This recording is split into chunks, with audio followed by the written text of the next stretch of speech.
हाँ, तो जी, good evening आप सभी लोगों को। कैसे हो आप सभी लोग?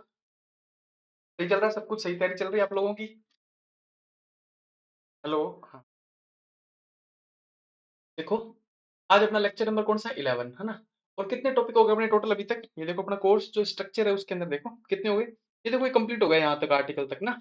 अब कौन-सा टॉपिक बचा अपना? ये डिटरमिनर्स और ये आज की क्लास में पूरा हो जाएगा अपना टॉपिक। अब देखो कुछ बच्चे ऐसे बोल रहे थे कि क्या कह रहे थे प्रैक्टिस के लिए ना, तो वो जो प्रैक्टिस है ना वो अपने दो टॉपिक और हो जाते हैं कौन कौन से, एक तो मॉडल्स हो जाता है और एक प्रिपरेशन, उसके बाद अपने प्रैक्टिस भी करेंगे। जो टॉपिक हमने पीछे पढ़े हैं उन सभी टॉपिक को रिवाइज भी करेंगे और उनकी प्रैक्टिस भी करेंगे, मतलब आपको ठीक ठाक उनके ऊपर क्वेश्चन देंगे और फिर उनका उनके लिए उनका वीडियो सॉल्यूशन भी बनाएंगे, है ना। तो आपको उसकी प्रैक्टिस भी करवाएंगे, ऐसा नहीं है कि इसे पढ़ा के छोड़ दिया इसकी प्रैक्टिस नहीं करवाएंगे, क्योंकि देखो अगर इसकी प्रैक्टिस नहीं की तो ये इतना पढ़ा हुआ हमारे काम भी नहीं आएगा बहुत ज़्यादा ना, तो इसकी प्रैक्टिस करनी बहुत ज़रूरी है। तो वो प्रैक्टिस भी आप लोगों को करवाएँगे। आप लोगों ने कमेंट किया था ना ऐसा। और देखो आज कौन-सा डिटरमिनेंट्स है अपना, है ना? 11 नंबर अपना वीडियो है। टोटल कितने वीडियो हो गए वैसे? ये 11 नंबर है टोटल अपनी वीडियो 12 होगी क्योंकि जो फर्स्ट था उसका नाम तो 0 था ना वैसे, हाँ। अब देखो, ये क्या कनेक्ट सिविल्स। आप सभी लोग टेलीग्राम चैनल जो कि अपना कनेक्ट सिविल्स है उसको ज्वाइन कर लो, क्योंकि देखो जो कोई भी अपडेट होगा, जो कुछ भी होगा वो सभी सारी इन्फॉर्मेशन आपको वहाँ टाइम टू टाइम मिलती रहेगी। और देखो ये मेरे बारे में थोड़ा सा इंट्रोडक्शन है, आप लोग पढ़ लेना। अब देखो ये अपनी इंडेक्स है टॉपिक की। इसमें क्या देखते हैं हम सबसे पहले किसी भी टॉपिक को पढ़ने से पहले क्या देखते हैं? एग्जाम का पैटर्न देखते हैं कि हमें उस टॉपिक को कितना पढ़ना है, कितनी डेप्थ तक जाना है हमें ना। ऐसा है कि क्योंकि देखो इस ग्रामर का कोई भी जो टॉपिक है ना उस वो इतना बड़ा भी है कि उसके ऊपर एक टॉपिक के ऊपर एक बुक भी लिखी जा सकती है। जैसे अकेले टेंस टेंस के ऊपर ना एक पूरी बुक लिखी जा सकती है। मतलब एक अकेला टेंस टेंस भी 250-300 पेजेस को पार कर सकता है, इतना बड़ा टॉपिक है। एक्टिव पैसिव भी बहुत बड़ा, नरेशन भी बहुत बड़ा। लेकिन हमें हमारे एग्जाम के पॉइंट ऑफ व्यू को देखते हुए कहाँ तक पढ़ना है वो हमें कहाँ से पता चलता है? वो हमें जो एग्जाम का पैटर्न है, जो प्रीवियस ईयर्स क्वेश्चन है, आरपीसी क्या पूछती है, उसी से पता चलता है। तो हमें उसी के अकॉर्डिंग हमारा क्या करना है, हमें उस टॉपिक को पढ़ना है। हमें ध्यान रखना है कि हमें कितना पढ़ना है, कहाँ तक पढ़ना है और उसके बाद हमें उसको छोड़ देना है, क्योंकि बहुत ज़्यादा डीप में, बहुत ज़्यादा माइन्यूटली चीज़ों को इतना नहीं देखना है ना। जितना हमारे एग्ज़ाम हमारे सिलेबस के लिए इम्पोर्टेंट है, हम उतना ही देखेंगे। थोड़ा-सा उससे आगे जा सकते हैं, पर ऐसा नहीं है कि बहुत ज़्यादा उससे आगे नहीं जा सकते हैं। तो एग्जाम पैटर्न देखेंगे। एग्जाम पैटर्न में क्या होता है बेसिकली, वो जो प्रीवियस ईयर्स क्वेश्चन है वही है ना। वही हमारे लिए हमें एक गाइड का काम करते हैं, वो हमें बताते हैं कि आप इस टॉपिक को कैसे, कितना और कहाँ तक पढ़ो। और देखो मोस्ट इंपोर्टेंट डिटर्मिनर्स की वो डिटर्मिनर्स जो बहुत ही ज्यादा इंपॉर्टेंट, क्योंकि देखो डिटर्मिनर्स तो बहुत ज्यादा है ना, मतलब खूब सारे हैं, तो हम सब तो नहीं पढ़ सकते ना। हम वो जो बहुत इंपॉर्टेंट 25-30 डिटर्मिनर्स होते हैं, जो मतलब वैसे तो आप देखा जाए तो 10 ही है बहुत इंपॉर्टेंट तो, बट फिर भी हम 25 एक पढ़ लेंगे, क्योंकि देखो उन्हीं के ऊपर बार-बार क्वेश्चन आता है ना? तो हमें वो बहुत ज़्यादा नहीं पढ़ने, ऐसा नहीं है कि हम 100 डिटरमिनर्स पढ़ लिए और जो इम्पोर्टेंट थे उनके ऊपर इतना ध्यान ही नहीं दिया। तो उन 100 के पढ़ने का हमारा कोई फ़ायदा नहीं होगा, है ना? और देखो डिफरेंस बिटवीन डिटरमिनर्स थोड़ा-थोड़ा, जैसे ईच एंड एवरी में क्या डिफरेंस है, ऑल और होल में क्या डिफरेंस है ना? लिटिल और फ्यू में क्या डिफरेंस है, ये सब भी हमें सीखना है इसके साथ-साथ, क्योंकि उसके बेस पे बहुत सारे क्वेश्चन आते हैं एग्ज़ाम में। और थोड़ा बहुत मिसलेनियस, थोड़े बहुत ऐसे डिटरमिनर हैं जो छोटे बहुत हैं, मतलब ज़्यादा इंपॉर्टेंट नहीं है, बट फिर भी हम उनको थोड़ा-सा देख लेंगे और प्रीवियस सीरीज़ क्वेश्चन होते हैं, है ना?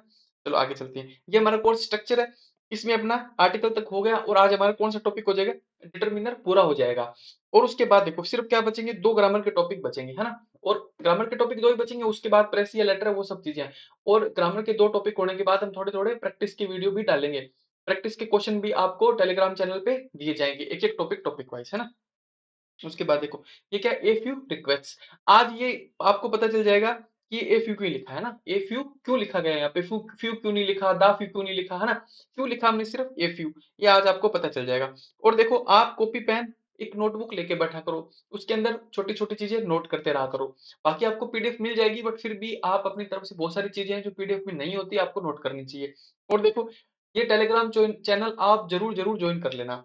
और देखो ये क्या है, देखो ये कमेंट के लिए है ना।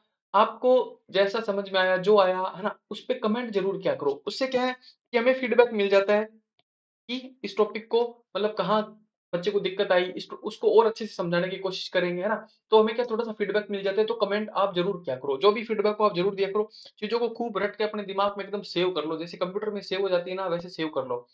और देखो प्रैक्टिस खूब सारी किया करो, प्रैक्टिस का ही खेल है सारा।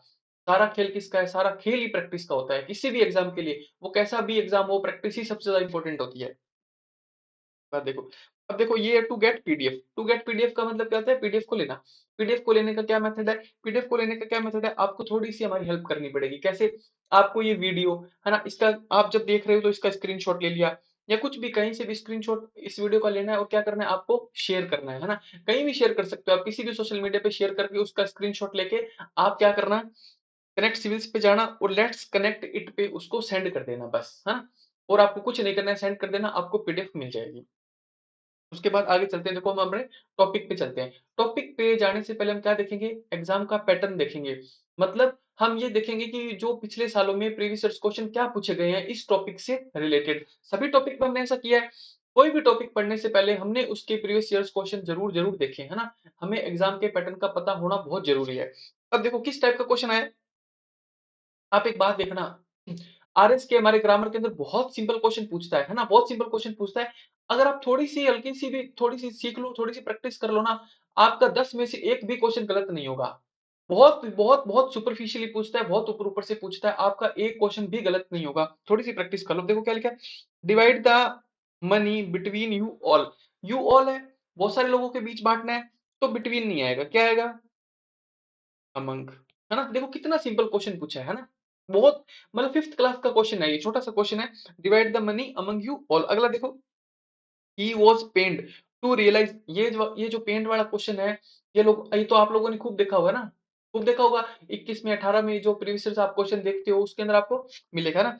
ही was pained to realise that he had a little leisure left. उसको किस बात का मतलब दुख हुआ? क्या रियलाइज हुआ उसको? उसको हुआ कि अब मतलब लेजर का मतलब जिंदगी में बहुत थोड़े कम मजे बचे, है ना? लेजर मतलब मजे टाइप आराम, है ना? जिंदगी में बहुत थोड़े मजे, थोड़ा आराम बचा है ना? उस बात से उसको क्या हुआ? थोड़ा सा दुख हुआ। अब इसके अंदर ए लिटिल नहीं आएगा, क्या आएगा एक्चुअली में इसके अंदर? लिटिल आएगा बस, है ना? अच्छा लिटिल क्यों आएगा? ये हम अभी पढ़ लेंगे, 10 मिनट बाद आपको पता चल जाएगा कि इसमें लिटिल क्यों आया। अगला देखो, ये एक छोटी सी इडियम है ना, इसको जरूर याद रखो। नथिंग सक्सीड्स लाइक सक्सेस, हाँ? सक्सेस की तरह कुछ भी सफलता, मतलब सफलता की तरह कुछ भी सफल नहीं होता है। मतलब सफलता मिलने पर ही सफलता है, वरना कुछ भी नहीं है ना? Nothing succeeds like success. और देखो, can I have any more sugar please, है ना? इसमें क्या होगा? इसमें एनी नहीं आएगा, है ना? और मोर भी नहीं आएगा, क्या आएगा? Can I have some sugar please, है ना? और देखो, I don't have enough money to buy a huge house, है ना? इसमें क्या आया? इनफ आया। अब ये देखो, ये जो लास्ट वाला सेंटेंस है ना, ये एक्चुअली में पहले क्वेश्चन आते थे डिटरमिनर के फिल इन द ब्लैंक के रूप में आते थे, है ना? लेकिन उसके बाद 2016 से क्या हुआ? पैटर्न चेंज हो गया। 2016 के बाद ये किस फॉर्म में आने लगे? ये एरर की फॉर्म में आने लग गए। पहले किस फॉर्म में आते थे? पहले फिल इन द ब्लैंक की फॉर्म में आते थे, इसलिए थोड़े question fill in the blank की फॉर्म में लिखे, क्योंकि पहले पैटर्न ही ऐसा था। अब कैसा पैटर्न है? अब पैटर्न है एरर का, है ना? तो देखो, अब आगे चलते हैं। देखो, देखो जब मैंने आपको आर्टिकल पढ़ाया था तो मैंने आपको एक बात बताई थी ना कि आर्टिकल हो चाहे डिटरमिनर हो, ये सभी एक बहुत बड़ा टॉपिक होता है। कौन सा? एडजेक्टिव। कौन सा टॉपिक होता है? एडजेक्टिव। एडजेक्टिव एक बहुत बड़ा टॉपिक है। अब देखो एडजेक्टिव क्या होता है? एडजेक्टिव का मतलब होता है विशेषण। क्या मतलब होता है इसका? विशेषण, है ना? जो किसी की क्या करता है? विशेषता बताता है, किसकी? नाउन या फिर प्रोनाउन की, उसको क्या बोलते हैं? एडजेक्टिव। आपने हिंदी में भी पढ़ा होगा ना ऐसे।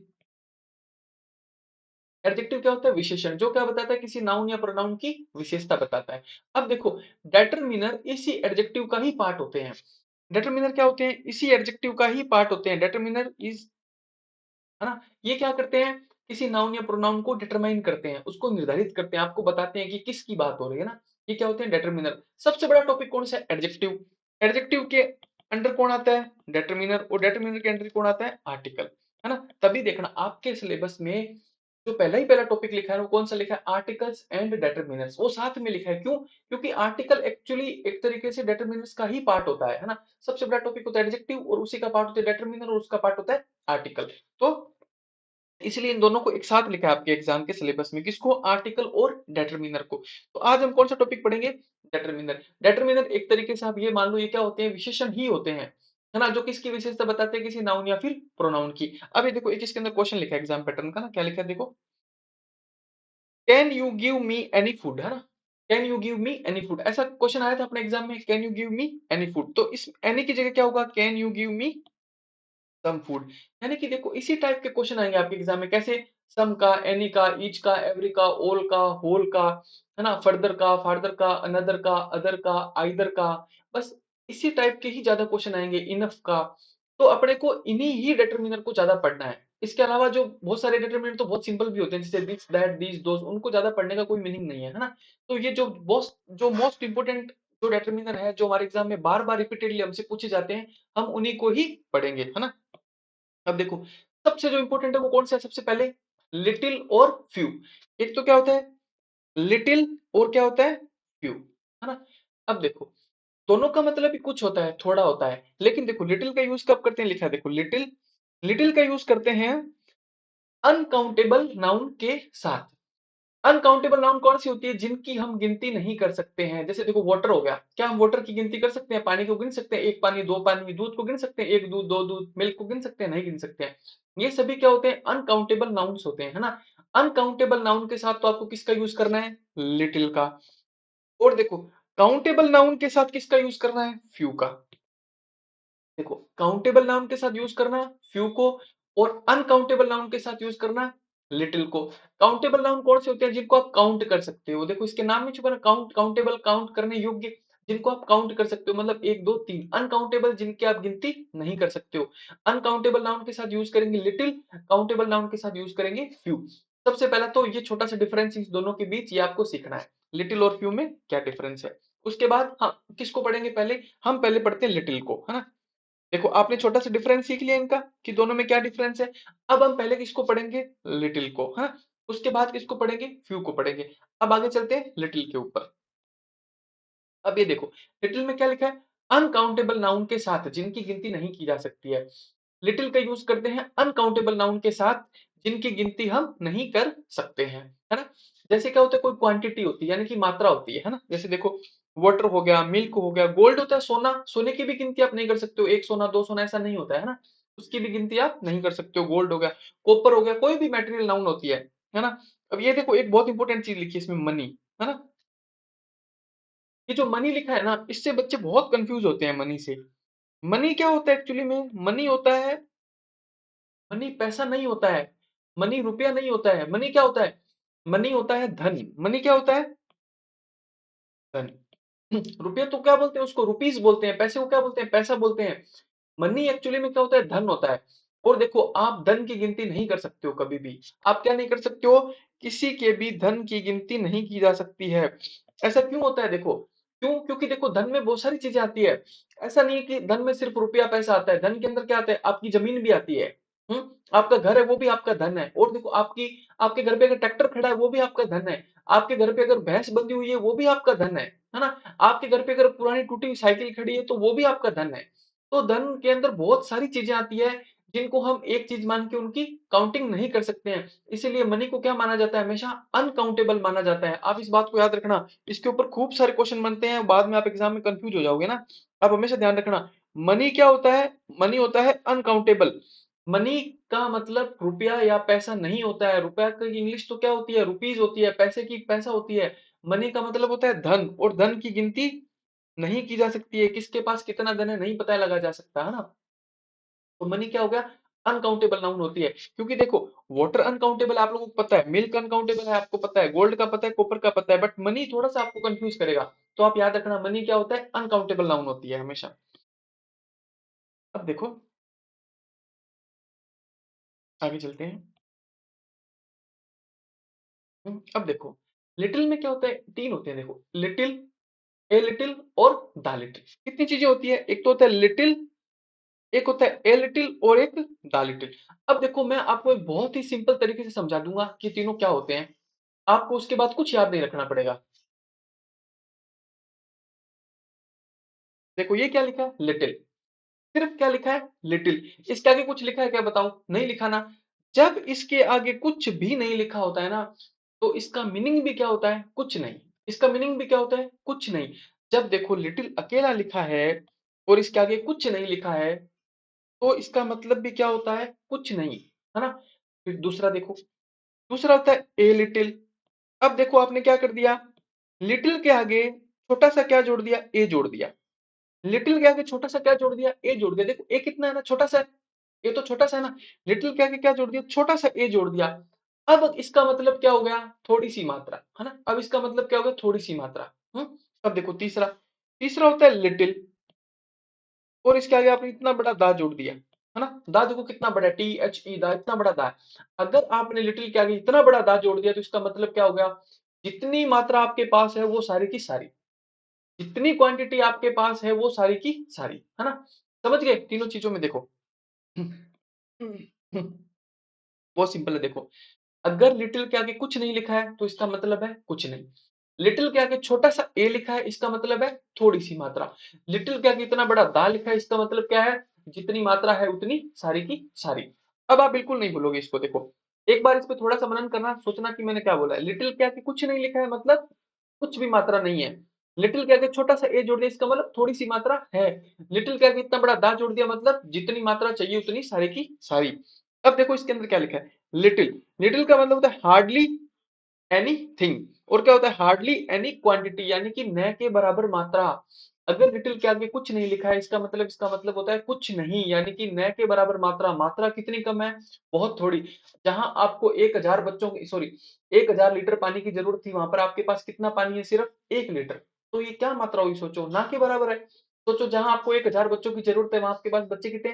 सिर्फ एक। जहां आपको 1 लाख अपने सपोर्टर्स की जरूरत है किसी पार्टी को, और वहां पे उस पार्टी के सपोर्टर कितने हैं? 10। तो क्या हुई ये ना के बराबर है ना?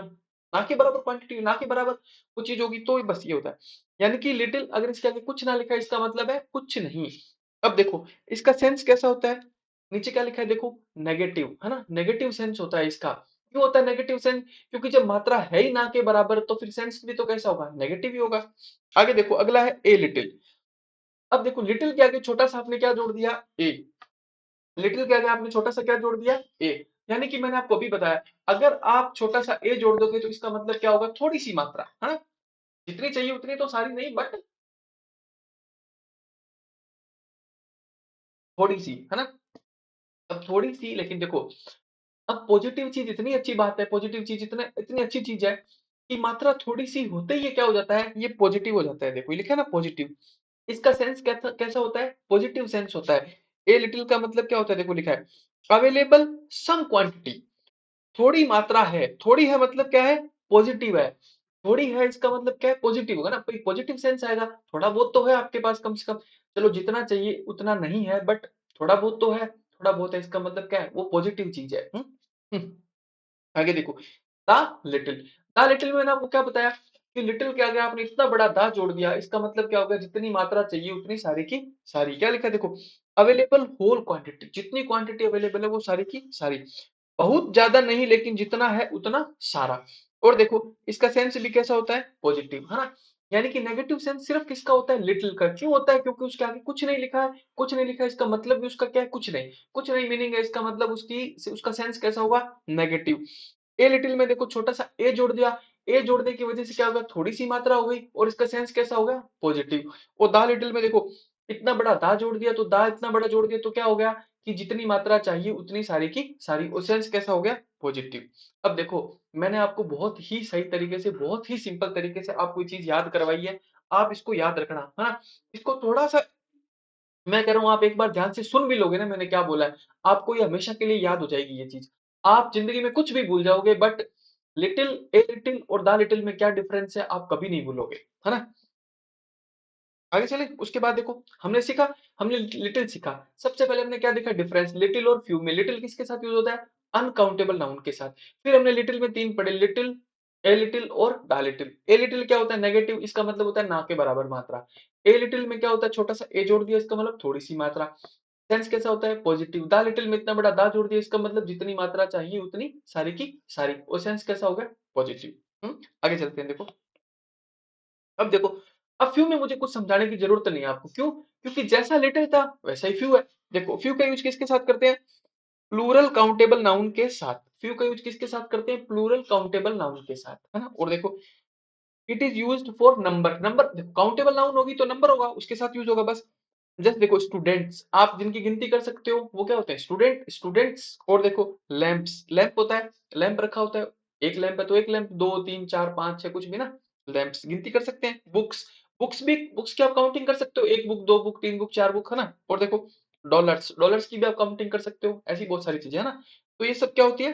काउंटेबल होती है। बट मनी होता है ना, मनी, MONEY, मनी काउंटेबल नहीं होता है, मनी अनकाउंटेबल नाउन होती है, मनी का मतलब धन होता है, मनी का मतलब रुपया या पैसा नहीं होता है, मनी का मतलब क्या होता है, धन। इस बात को आप जरूर याद रखना। उसके बाद देखो, ऐसा ही फ्यू सेम, अगर फ्यू अकेला लिखा है, फ्यू क्या लिखा है, अकेला, और फ्यू के आगे कुछ नहीं लिखा गया है ना, तो इसका मतलब फ्यू का मतलब भी क्या होगा, न के बराबर, है ना, न के बराबर संख्या। और देखो, अगर आपने फ्यू के आगे छोटा सा ए जोड़ दिया, छोटा सा ए जोड़ दिया फ्यू के आगे, तो इसका मतलब क्या हो गया, थोड़ी बहुत संख्या। क्यों, छोटा सा ए है तो थोड़ी बहुत संख्या हो गई। और अगर आपने इतना बड़ा दा जोड़ दिया, द फ्यू, तो इसका मतलब क्या होगा, जितनी भी संख्या अवेलेबल है उतनी सारी की सारी, है ना। तो इजीली आपको समझ में आ जाएगा क्या डिफरेंस है इनमें।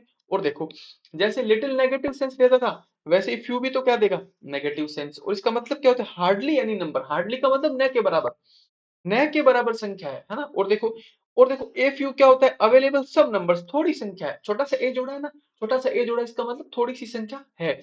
और इसका सेंस कैसा होगा, पॉजिटिव। उसके बाद देखो, द फ्यू का मतलब जितनी अवेलेबल है उतनी सारी की सारी। और देखो इसका सेंस भी कैसा होगा, पॉजिटिव। इतनी सिंपल सी चीज है, आपको दोनों याद हो जाएंगे, लिटिल और फ्यू। आप जिंदगी में चाहकर भी नहीं भूल पाओगे इसको, कि इन तीनों में डिफरेंस क्या होता है ना।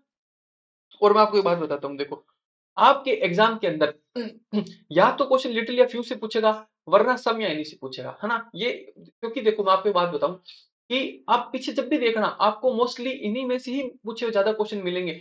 इनफ इनफ के ऊपर क्वेश्चन आते तो काफी पहले आते थे, बट आजकल नहीं आ रहे। आपको या तो क्या मिलेगा, सम, या फिर एनी, या फिर क्या मिलेगा, लिटिल, या फिर फ्यू, या फिर लास्ट मैं आपको एक और बता दूं, ईच या फिर एवरी। बस इसके अलावा मतलब बहुत कम चांस है कि आपको इन 6 डिटरमिनर के अलावा किसी और से वो क्वेश्चन पूछे, है ना। अब देखो, थोड़ी सी इसकी प्रैक्टिस करते हैं। अब क्या है, देखो, पहले ही पहले सेंटेंस पढ़ो आप लोग, क्या लिखा है, could you please give me little, या फिर अ लिटिल वाटर। अब वो क्या कह रहा है कि क्या आप मुझे पानी दोगे, कितना सा पानी मांगेगा, सोचो, न के बराबर पानी मांगेगा, या थोड़ा बहुत पानी तो मांगेगा ना इंसान। Could you please give me a little water, है ना, क्या मांगेगा, थोड़ा बहुत पानी तो मांगेगा ना सामने वाला। तो क्या सही होगा, ए लिटिल। और लिटिल क्या हो जाएगा, गलत। क्यों, देखो, ऐसा गिलास है मान लो, अब ऐसा तो नहीं हो सकता ना आप उसको 2 बूंद दे दो बस, इतना सा पानी दे दिया, नहीं, आपको कम से कम थोड़ा तो पानी देना पड़ेगा ना उसको पीने के लिए। अगर वो बंदा मांग ही रहा है तो थोड़ा तो पानी देंगे ना हम उसको। तो क्या मांगेगा हमसे, ए लिटिल वाटर। ऐसा तो नहीं है उसने पानी पीने के लिए मांगा और आपने 1 बूंद पानी दिया उसको बस, है ना। 1 बूंद पानी दोगे तो क्या होगा, वो न के बराबर हो गया, इतना तो नहीं देते। तो लिटिल क्या हो गया, गलत। इसकी जगह क्या होगा, ए लिटिल, है ना। Could you please give me a little water, क्या आप मुझे थोड़ा पानी दे सकते हो, मतलब पॉजिटिव सेंस चाहिए उसको। आगे देखो, द ग्रेवी, ग्रेवी क्या होती है, ग्रेवी तो आपको पता होना चाहिए ना, हम सब्जी बनाते हैं उसके ऊपर क्या होती है, ग्रेवी होती है, ग्रेवी। ग्रेवी नीड्स, ग्रेवी को क्या जरूरत है, needs, gravy needs more water salt. Gravy को क्या, वाटर सॉल्ट की और ज्यादा जरूरत है। कितने की जरूरत होगी, सोचो, अगर जरूरत है तो ऐसा तो नहीं ना के बराबर की जरूरत तो किसी को होती नहीं है। कितनी जरूरत होती है, थोड़ी बहुत जरूरत तो होती है, तभी तो इंसान बोलता है, कहता है, या किसी चीज में जरूरत होती है। ऐसा तो नहीं है कि ना के बराबर जरूरत है, नहीं, जरूरत हमेशा ही थोड़ी बहुत तो होती ही होती है ना। तो इसमें आंसर क्या होगा, ए लिटिल, लिटिल नहीं आएगा, क्या आएगा, the gravy needs a little more water salt, है ना। आगे देखो, आई डोंट यूज कंप्यूटर्स, मैं कंप्यूटर का यूज नहीं करता हूं। क्यों नहीं करता हूं, देखो, बिकॉज आई हैव, ये आपके पास ऑप्शन है, नॉलेज अबाउट कंप्यूटर्स। अब देखो एक बात सोचो, अगर मैं कंप्यूटर का यूज नहीं करता हूं, इसका मतलब क्या है, कि मेरे को कंप्यूटर की ना के बराबर नॉलेज है। अगर मेरे को थोड़ी बहुत भी नॉलेज होती तो मैं कंप्यूटर का यूज जरूर करता। अब मेरे को ऐसा बोलना पड़ रहा है कि मैं कंप्यूटर का यूज करता ही नहीं हूं, इसका मतलब मुझे कैसी नॉलेज है, सोचो, मुझे ना के बराबर नॉलेज है। ना के बराबर नॉलेज है तो आंसर क्या होगा, लिटिल। ए लिटिल क्या होगा, गलत, है ना। ना के बराबर नॉलेज है तो क्या लिखना पड़ेगा, little. I have little knowledge about computers, मुझे कंप्यूटर की न के बराबर नॉलेज है, इसलिए मैं कंप्यूटर का यूज नहीं करता हूं। I don't use computers because I have little knowledge about computers, है ना। आगे देखो, प्लीज टेक, ठीक है, little a little rest before you go back to work. आप काम पर वापस जाते हो उससे पहले क्या कर लो, थोड़ा सा आराम कर लो।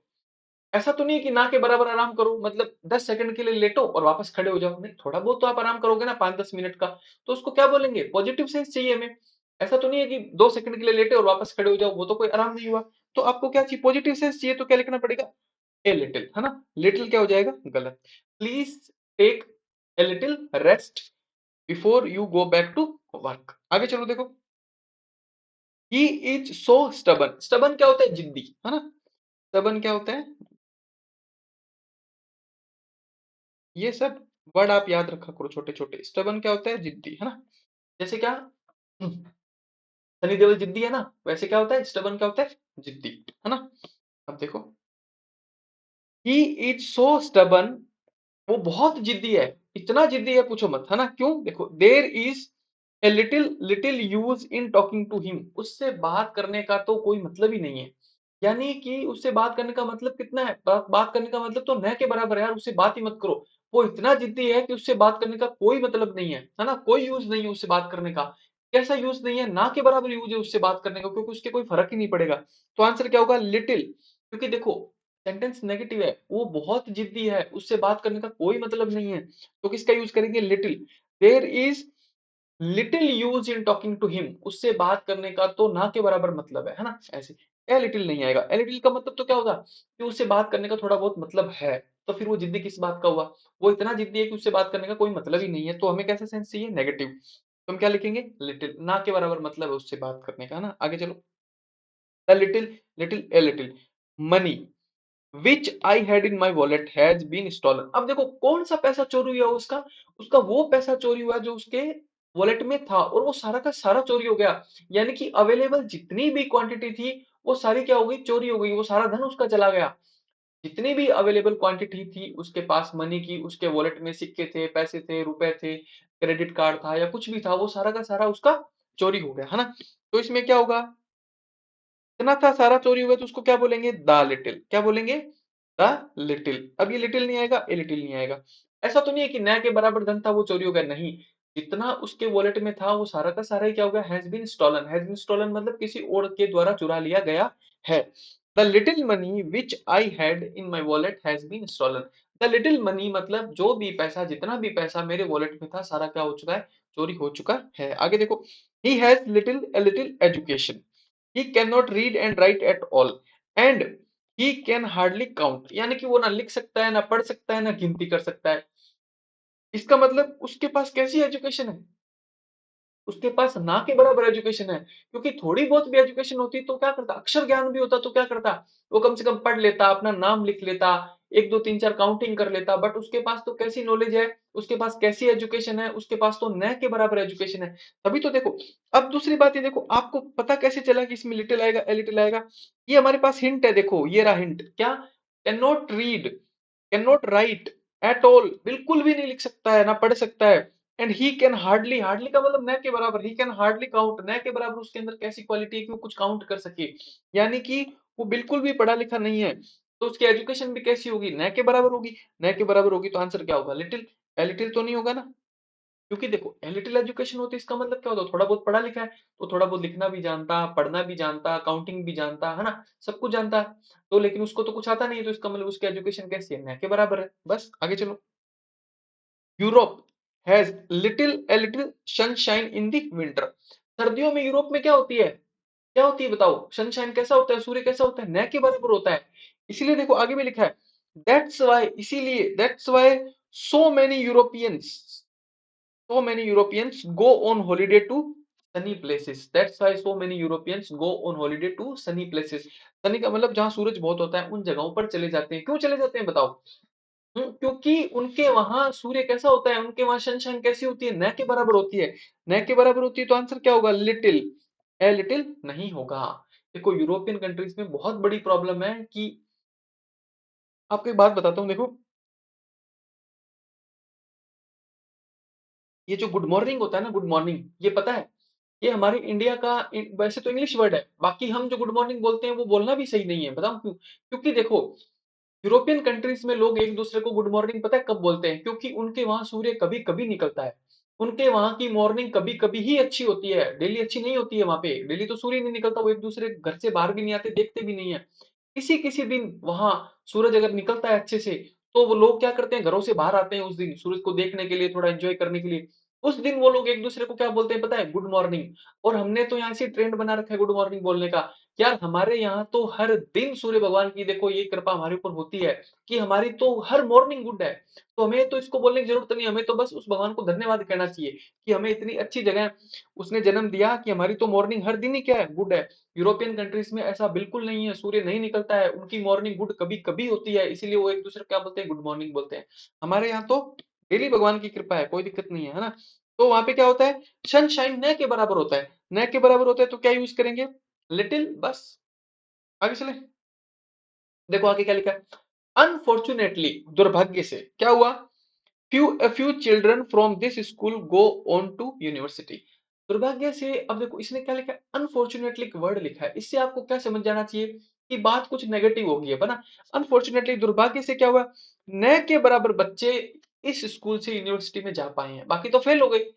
तो न के बराबर बच्चे हैं वो क्या कर पाए, यूनिवर्सिटी तक जा पाए, है ना। तो क्या आंसर आएगा, फ्यू, एफ यू नहीं आएगा, क्योंकि देखो एफ यू होता तो पॉजिटिव बात होती है ना, यार कुछ बच्चे तो मतलब ठीक ठाक बच्चे यहाँ से यूनिवर्सिटी गए हैं, तो वो तो कोई अनफॉर्चुनेटली बात नहीं होती ना, कोई दुर्भाग्य की बात नहीं होती। इसने देखो कितना बड़ा वर्ड यूज किया, क्या, अनफॉर्चुनेटली, मतलब बहुत बड़ा दुर्भाग्य है क्या, कि यार इस कैसे बोलते हैं ना कि यार बहुत बड़ा दुर्भाग्य कि इस स्कूल के तो न के बराबर बच्चे पास हुए, यानी कि ट्वेल्थ क्लास में 500 बच्चे थे और बच्चे पास कितने हुए, दो, है ना। तो ये तो न के बराबर हुआ ना। अगर मान लो 500 में से 100 150 भी पास हो जाते तो वो तो मतलब ठीक ठाक है, चलो ठीक है इतने तो पास हो गए। 500 में से दो ही बच्चे पास हुए, वो तो ना के बराबर है, ऐसा ही बोलते हैं ना, यार ये तो ना के बराबर है।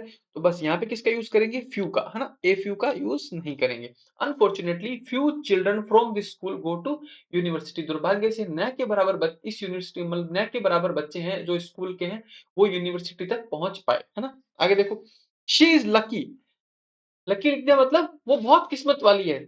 She is lucky, she has, क्या होगा बताओ, उसकी वो कब किस्मत वाली, वो लकी कब होगी, जब उसके जीवन में समस्याएं न के बराबर होगी तब होगी, या जब उसके जीवन में थोड़ी बहुत प्रॉब्लम होगी तब होगी, बताओ कब होगी, जब उसके जीवन में प्रॉब्लम्स न के बराबर होगी तब, है ना।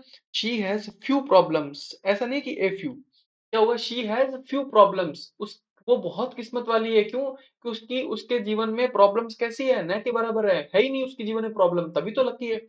आगे चलो देखो, he has few good friends so he is happy, वो बहुत खुश है, क्यों होगा खुश, उसके ना के बराबर अच्छे दोस्त होंगे तब खुश होगा, या उसके थोड़े बहुत अच्छे दोस्त होंगे तब खुश होगा, बताओ कब खुश होगा, खुश तो कब होगा, जब उसके थोड़े बहुत मतलब अच्छे दोस्त हैं, ऐसा नहीं कि उसके ना के बराबर अच्छे दोस्त हैं।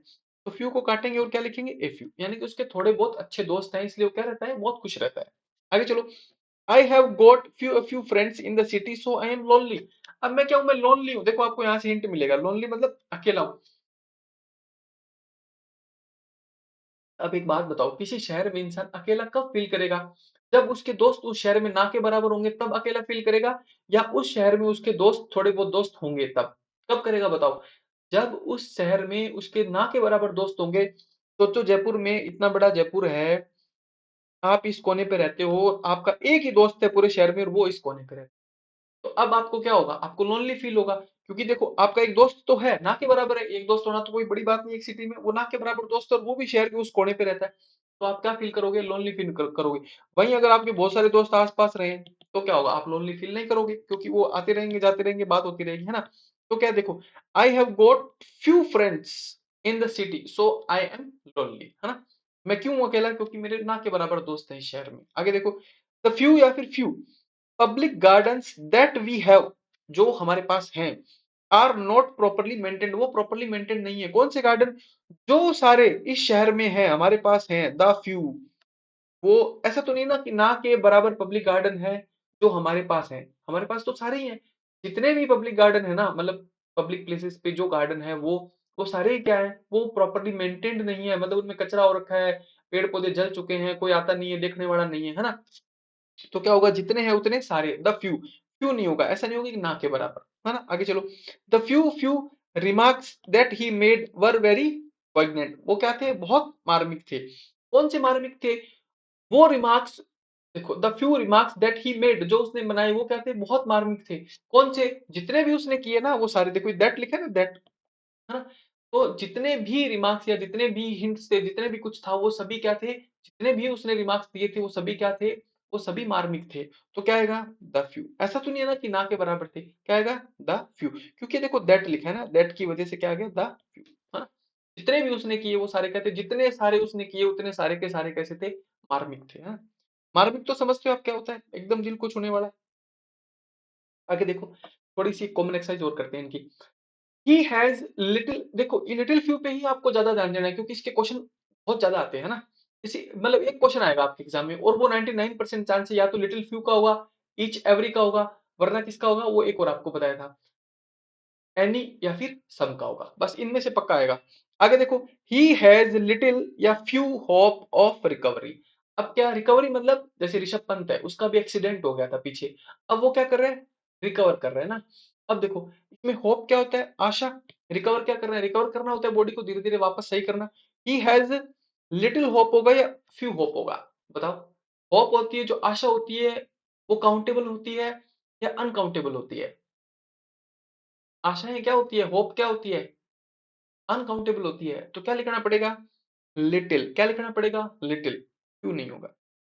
He has little hope of recovery, मतलब वापस रिकवरी करने की जो उसकी उम्मीद है, जो आश है, वो क्या है? बहुत ही कम है ना। आगे देखो, ही हैज फ्यू या फिर लिटिल फ्रेंड्स। फ्रेंड्स के साथ लिटिल आएगा या फिर फ्यू आएगा? बताओ। फ्रेंड्स की तो गिनती कर सकते हैं ना, मेरा एक दोस्त है, दो दोस्त है, तीन दोस्त है, चार दोस्त है, पांच दोस्त है।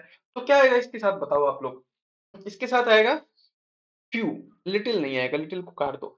ही हैज फ्यू फ्रेंड्स, उसके ना के बराबर दोस्त हैं। आगे देखो, he is unfortunate to lose. Lose मतलब खो देना, अनफॉर्चुनेट बहुत दुर्भाग्यशाली है। Any, the few, a few friends that. अब देखो दैट लिखा है ना, दैट लिखते हैं आप समझ जाओ जो। He made during his stay. He is unfortunate, उसकी किस्मत बहुत खराब है। क्यों? क्योंकि उसने जितने भी दोस्त बनाए थे ना ड्यूरिंग हिज स्टे, स्टे मतलब वो जहां कहीं भी रुका हो जिस शहर में, वो सारे दोस्त उसने क्या कर दिया? खो दिए। मान लो वो कहीं रुका, लास्ट में उसकी उन सबसे लड़ाई हो गई तो उसने क्या किया? वो सारे दोस्त खो दिए। तो क्या लिखना पड़ेगा आपको? The few. क्या लिखना पड़ेगा? The few. एनी या फिर ए फ्यू नहीं आएगा। वो क्या है? उसकी किस्मत इतनी खराब है कि उसने उस शहर में जहां वो रुका था उस दौरान उसने जितने भी दोस्त बनाए थे उसने सभी क्या कर दिए? खो दिए। लूज मतलब खो देना, है ना। आगे देखो, he spoke any English so it was difficult to communicate with him। उससे बात करना बहुत मुश्किल है। क्यों? मान लो कि वो कैसी इंग्लिश बोलता है। मान लो कोई कोई अंग्रेज अपने देश में आया, है ना। अब वो किसी गांव के इंडियन से बात करेगा तो उससे बात नहीं कर पाएगा। क्यों? क्योंकि जो हमारा गांव का इंसान होगा उसको तो बिल्कुल भी इंग्लिश नहीं आती होगी, यानी कि न के बराबर इंग्लिश आएगी, तो उससे कम्युनिकेट ही नहीं कर पाएगा। तो देखो, it was difficult to communicate with him. क्यों? क्यों नहीं कम्युनिकेट कर पाया? क्योंकि उसकी जो इंग्लिश की नॉलेज थी या जो इंग्लिश बोलता था वो न के बराबर बोलता था, यानी कि उसको इंग्लिश बोलनी नहीं आती थी प्रॉपरली। तो क्या लिखेंगे?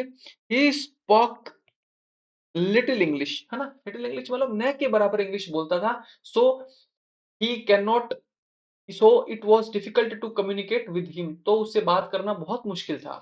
आगे देखो, अगर थोड़ी बहुत भी बोलता तो फिर बात हो जाती, अपना जो भी मैसेज था वो कन्वे हो जाता, बट वो बोल ही नहीं पाता था तो फिर क्या हो गया कि बहुत मुश्किल हो गया उससे बात कर पाना। आगे देखो, he has got the few money, he can not be able to buy anything. अब इसमें बताओ, मनी क्या होता है? काउंटेबल होता है, अनकाउंटेबल होता है? इतना सा बता दो आप। मनी क्या होता है? Countable, uncountable? मनी होता है अनकाउंटेबल। मनी का मतलब होता है धन, और धन की गिनती नहीं की जा सकती है। और काउंटेबल चीजों के साथ फ्यू का यूज नहीं करते हैं, काउंटेबल चीजों के साथ लिटिल का यूज करते हैं। तो यहाँ पे क्या लिखो? Little. He has got the little money. अच्छा, अब आगे भी क्या लिखा है देखो, he can not be able to buy anything, वो कुछ भी नहीं खरीद सकता है। अगर वो कुछ भी नहीं खरीद सकता है तो उसके पास पैसा है भी कितना? ना के बराबर पैसा है। ना के बराबर पैसा है तो लिटिल लिखो और इस दा को भी हटाओ, है ना। सिर्फ क्या लिखो? लिटिल लिखो। क्यों? क्योंकि वो कुछ भी नहीं खरीद सकता, इसका मतलब उसके पास पैसा कितना है? ना के बराबर है ना।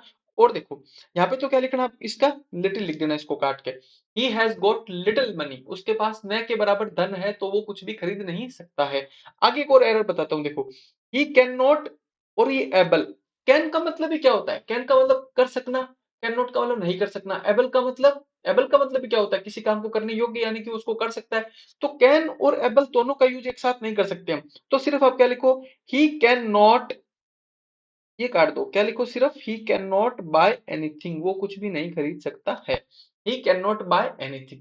देखो इससे आप बात याद रखो, क्योंकि आपके सिलेबस के अंदर मॉडल भी तो है ना, तो आप हमेशा याद रखो क्या, कैन और एबल दोनों एक साथ नहीं आते हैं, क्योंकि कैन का मतलब ही एबल होता है, तो दोनों एक साथ नहीं आते हैं। I can lift this box और I am able to lift this box, दोनों का मीनिंग बिल्कुल सेम होता है। तो आप कभी ऐसा मत लिखना I can able to lift this book, इसका कोई मीनिंग नहीं बनेगा ना। तो कैन और एबल एक साथ नहीं आते, तो उसको काट दो एबल को। आगे चलो देखो, the theatre was closed, theatre को क्या कर दिया गया, बंद कर दिया गया था। क्यों क्यों क्यों क्यों बंद किया, देखो a few people were interested in it, क्योंकि थोड़े, ठीक ठाक थोड़े लोग क्या थे, पॉजिटिव सेंस होता है ना, देखो ए फ्यू का मतलब तो क्या होता है, पॉजिटिव सेंस, यानी कि अगर पॉजिटिव सेंस है यानी कि पॉजिटिव चीज है, तो फिर तो थिएटर को बंद नहीं करते। थिएटर को बंद करना पड़ा, इसका मतलब क्या था, वो नंबर वो नेगेटिव थे, मतलब ना के बराबर थे, तो क्या लिखना पड़ेगा आपको, because few people were interested in it, यानी कि सोचो थिएटर के अंदर लोगों के बैठने की जो कैपेसिटी है वो 1000 लोग बैठ सकते हैं, लेकिन जिस दिन थिएटर था, देखने कितने लोग आए, दो ही लोग आए। कितने लोग देखने आए, दो लोग। अब आप खुद सोच के देखो, खुद को सोचो कि आप एक आर्टिस्ट हो और आप कहीं शो करने जाते हो और वहां 2000 लोगों के बैठने की कैपेसिटी है, और आपको उम्मीद है कि चलो 2000 तो नहीं पर 500-700 लोग तो आएंगे, बट वहां लोग कितने आए, 3 ही आदमी आए, तो क्या आप शो कर पाओगे, आप नहीं कर पाओगे ना। बस इसीलिए थिएटर को क्या कर दिया, क्लोज कर दिया। The theatre was close because few people were interested in it. आगे चलो देखो, द फ्यू रुपीस, जितना भी पैसा है जो भी, ठीक है, ही हैड ठीक है, उसके पास था, वर स्टोलन बाय हिज वाइफ, उसकी वाइफ के द्वारा क्या कर लिया गया, चुरा लिया गया। कौन सा पैसा, जितना भी पैसा उसके पास था वो सारा का सारा।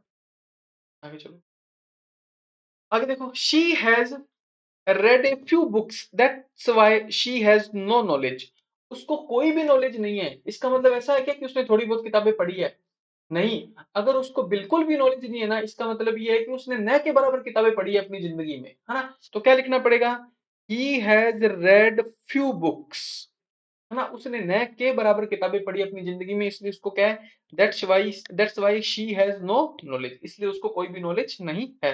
आगे देखो, मैन हैव लिटिल पेशेंस, इसका मतलब क्या है, जो आदमी होते हैं ना उनके अंदर कितना धैर्य होता है, न के बराबर धैर्य होता है। मतलब आदमी को जल्दी गुस्सा आता है, लेकिन एक वुमन होती है, एक औरत होती है, एक लेडी होती है, उसको क्या होता है, उसके अंदर बहुत पेशेंस होता है ना, वो बहुत पेशेंटली किसी चीज का वेट कर सकती है, देख सकती है ना, तो उसके अंदर बहुत पेशेंस होता है। इंसान में क्या होता है, सॉरी, किसी आदमी में क्या होता है, न के बराबर पेशेंस होता है, न के बराबर धैर्य होता है, तुरंत गुस्सा आ जाएगा 1 सेकंड में ना किसी आदमी को। तो एक कहावत होती है क्या, मैन हैव लिटिल पेशेंस, है ना, आदमियों में क्या होता है, न के बराबर धैर्य होता है, न के बराबर धैर्य होता है, थोड़ा बहुत भी होता तो फिर तो बात ही बन जाती, मान लो। कैसा धैर्य होता है, न के बराबर, मैन हैव लिटिल पेशेंस, है ना। आगे देखो, the few women women can keep secret, keep secret का मतलब किसी सीक्रेट को अपने तक रखना, लेकिन देखो इसमें क्या लिखा है, औरतें क्या होती है, कोई किसी भी बात को, किसी भी जो बात छुपानी चाहिए, सीक्रेट होता है, वो उसको वो अपने तक नहीं रख पाती, वो किसी ना किसी को बताएगी जरूर। ऐसा ऐसा ये नहीं कि ऐसा इंडिया में ही होता है, ऐसा दुनिया की हर कंट्री में है। तभी तो ये तो कहावत तो देखो जो है ईडीएम, ये जो ईडीएम लिखी है, ये तो अपने देश की तो नहीं है ना, ये तो बाहर से आई है। तो मतलब वहां भी यही प्रॉब्लम है क्या, कि जो विमेन होती है वो किसी भी सीक्रेट को अपने तक नहीं रख सकती, वो किसी ना किसी को बताएगी जरूर, है ना। तो अगर वो नहीं रख सकती तो इसमें क्या लिखेंगे बताओ, the few women can keep secret, इसका मतलब तो ये हो गया कि जितनी भी औरतें हैं ना, द फ्यू का मतलब तो क्या होगा, जितनी भी औरतें हैं सारी क्या कर सकती है, सीक्रेट को रख सकती है, लेकिन ऐसा तो नहीं होता है। बात तो क्या है कि न के बराबर औरतें होती है जो किसी सीक्रेट को रख सकती है, तो इसका आंसर क्या होगा, few. Few women can keep secret, मतलब न के बराबर औरतें इस दुनिया में, जैसे इस दुनिया में मान लो कि 300 करोड़ लेडीज औरतें हैं, तो उसमें से सिर्फ 10 ऐसी होंगी जो क्या कर सकती है, किसी सीक्रेट को अपने तक रख सकती है। तो ये जो नंबर है कितना है, ये तो न के बराबर है ना, तो बस यही मीनिंग है, few women can keep secret.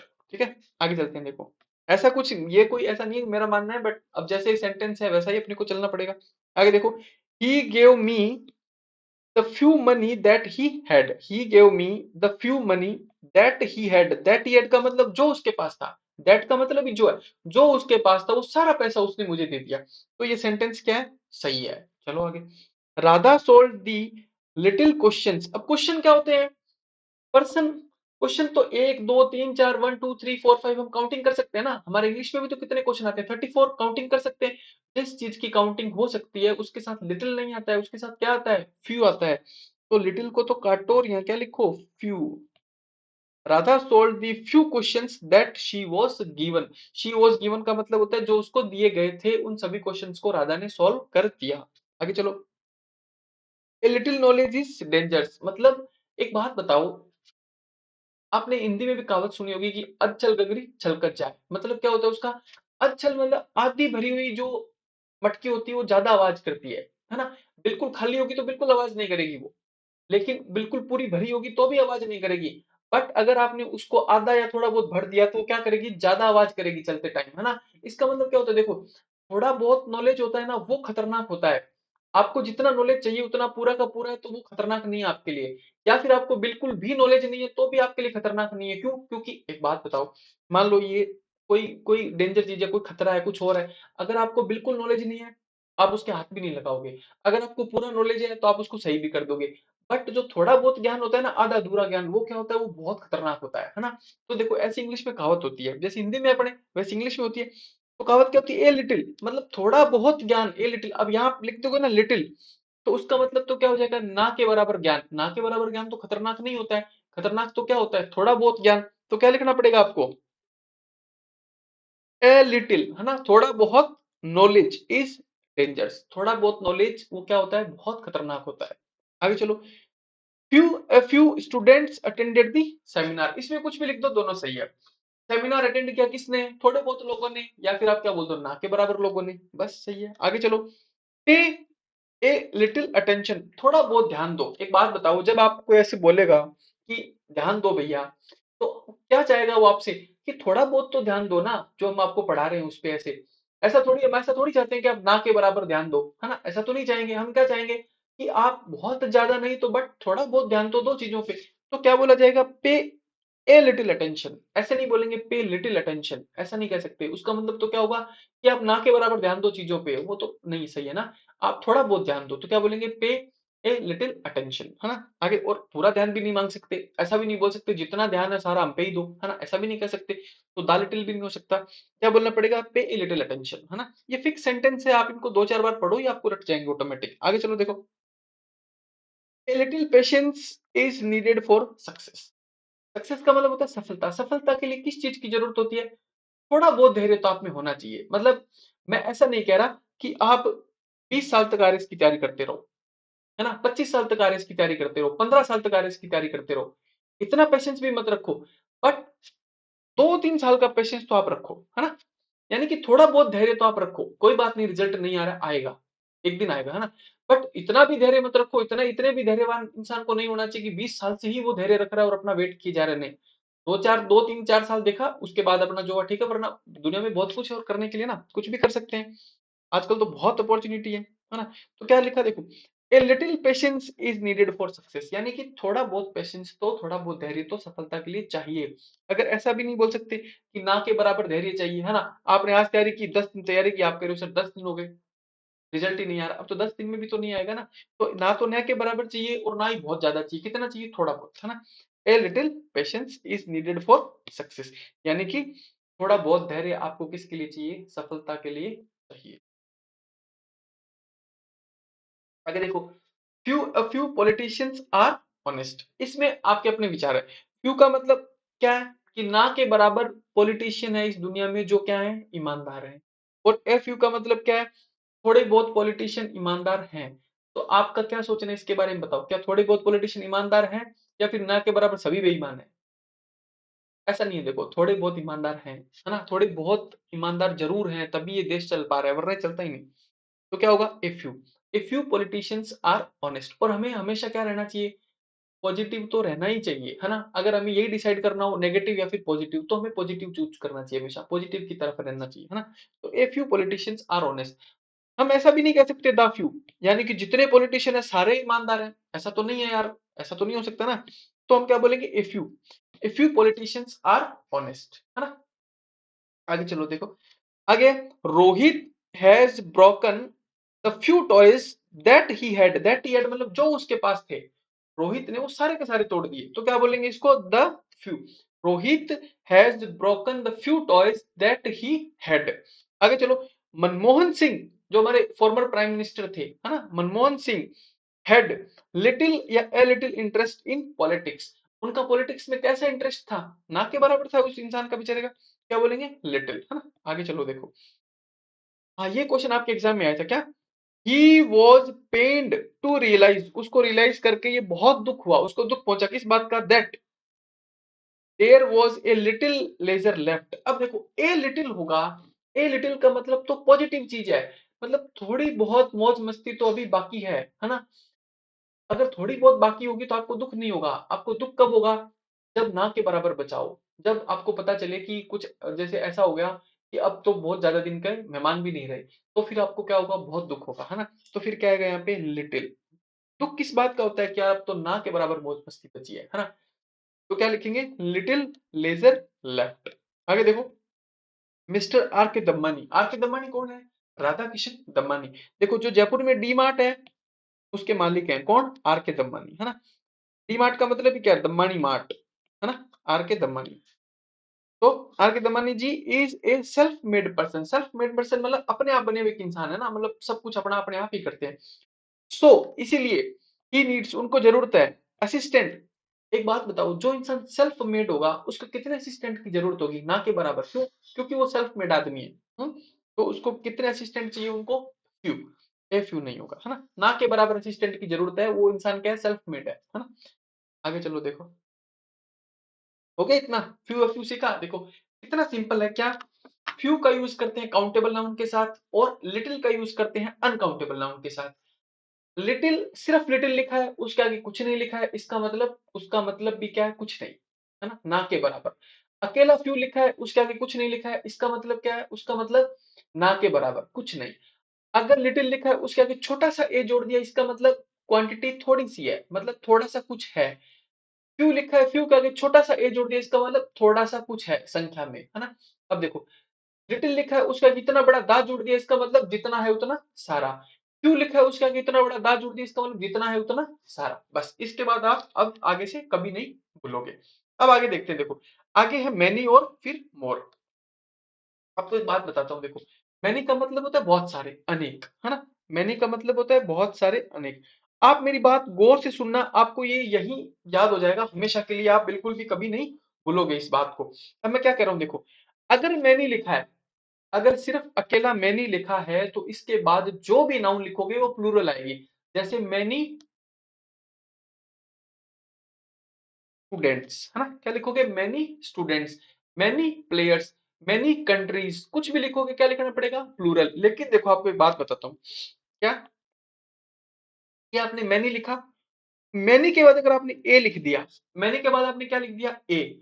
ए का मतलब क्या होता है? आर्टिकल में पढ़ाया था आपको. ए का मतलब होता है एक. अगर आपने मैनी के बाद ए लिख दिया, और ए का मतलब तो क्या होता है? एक, है ना. अब इसके बाद नाउन कैसे लिखोगे? सोचो आप.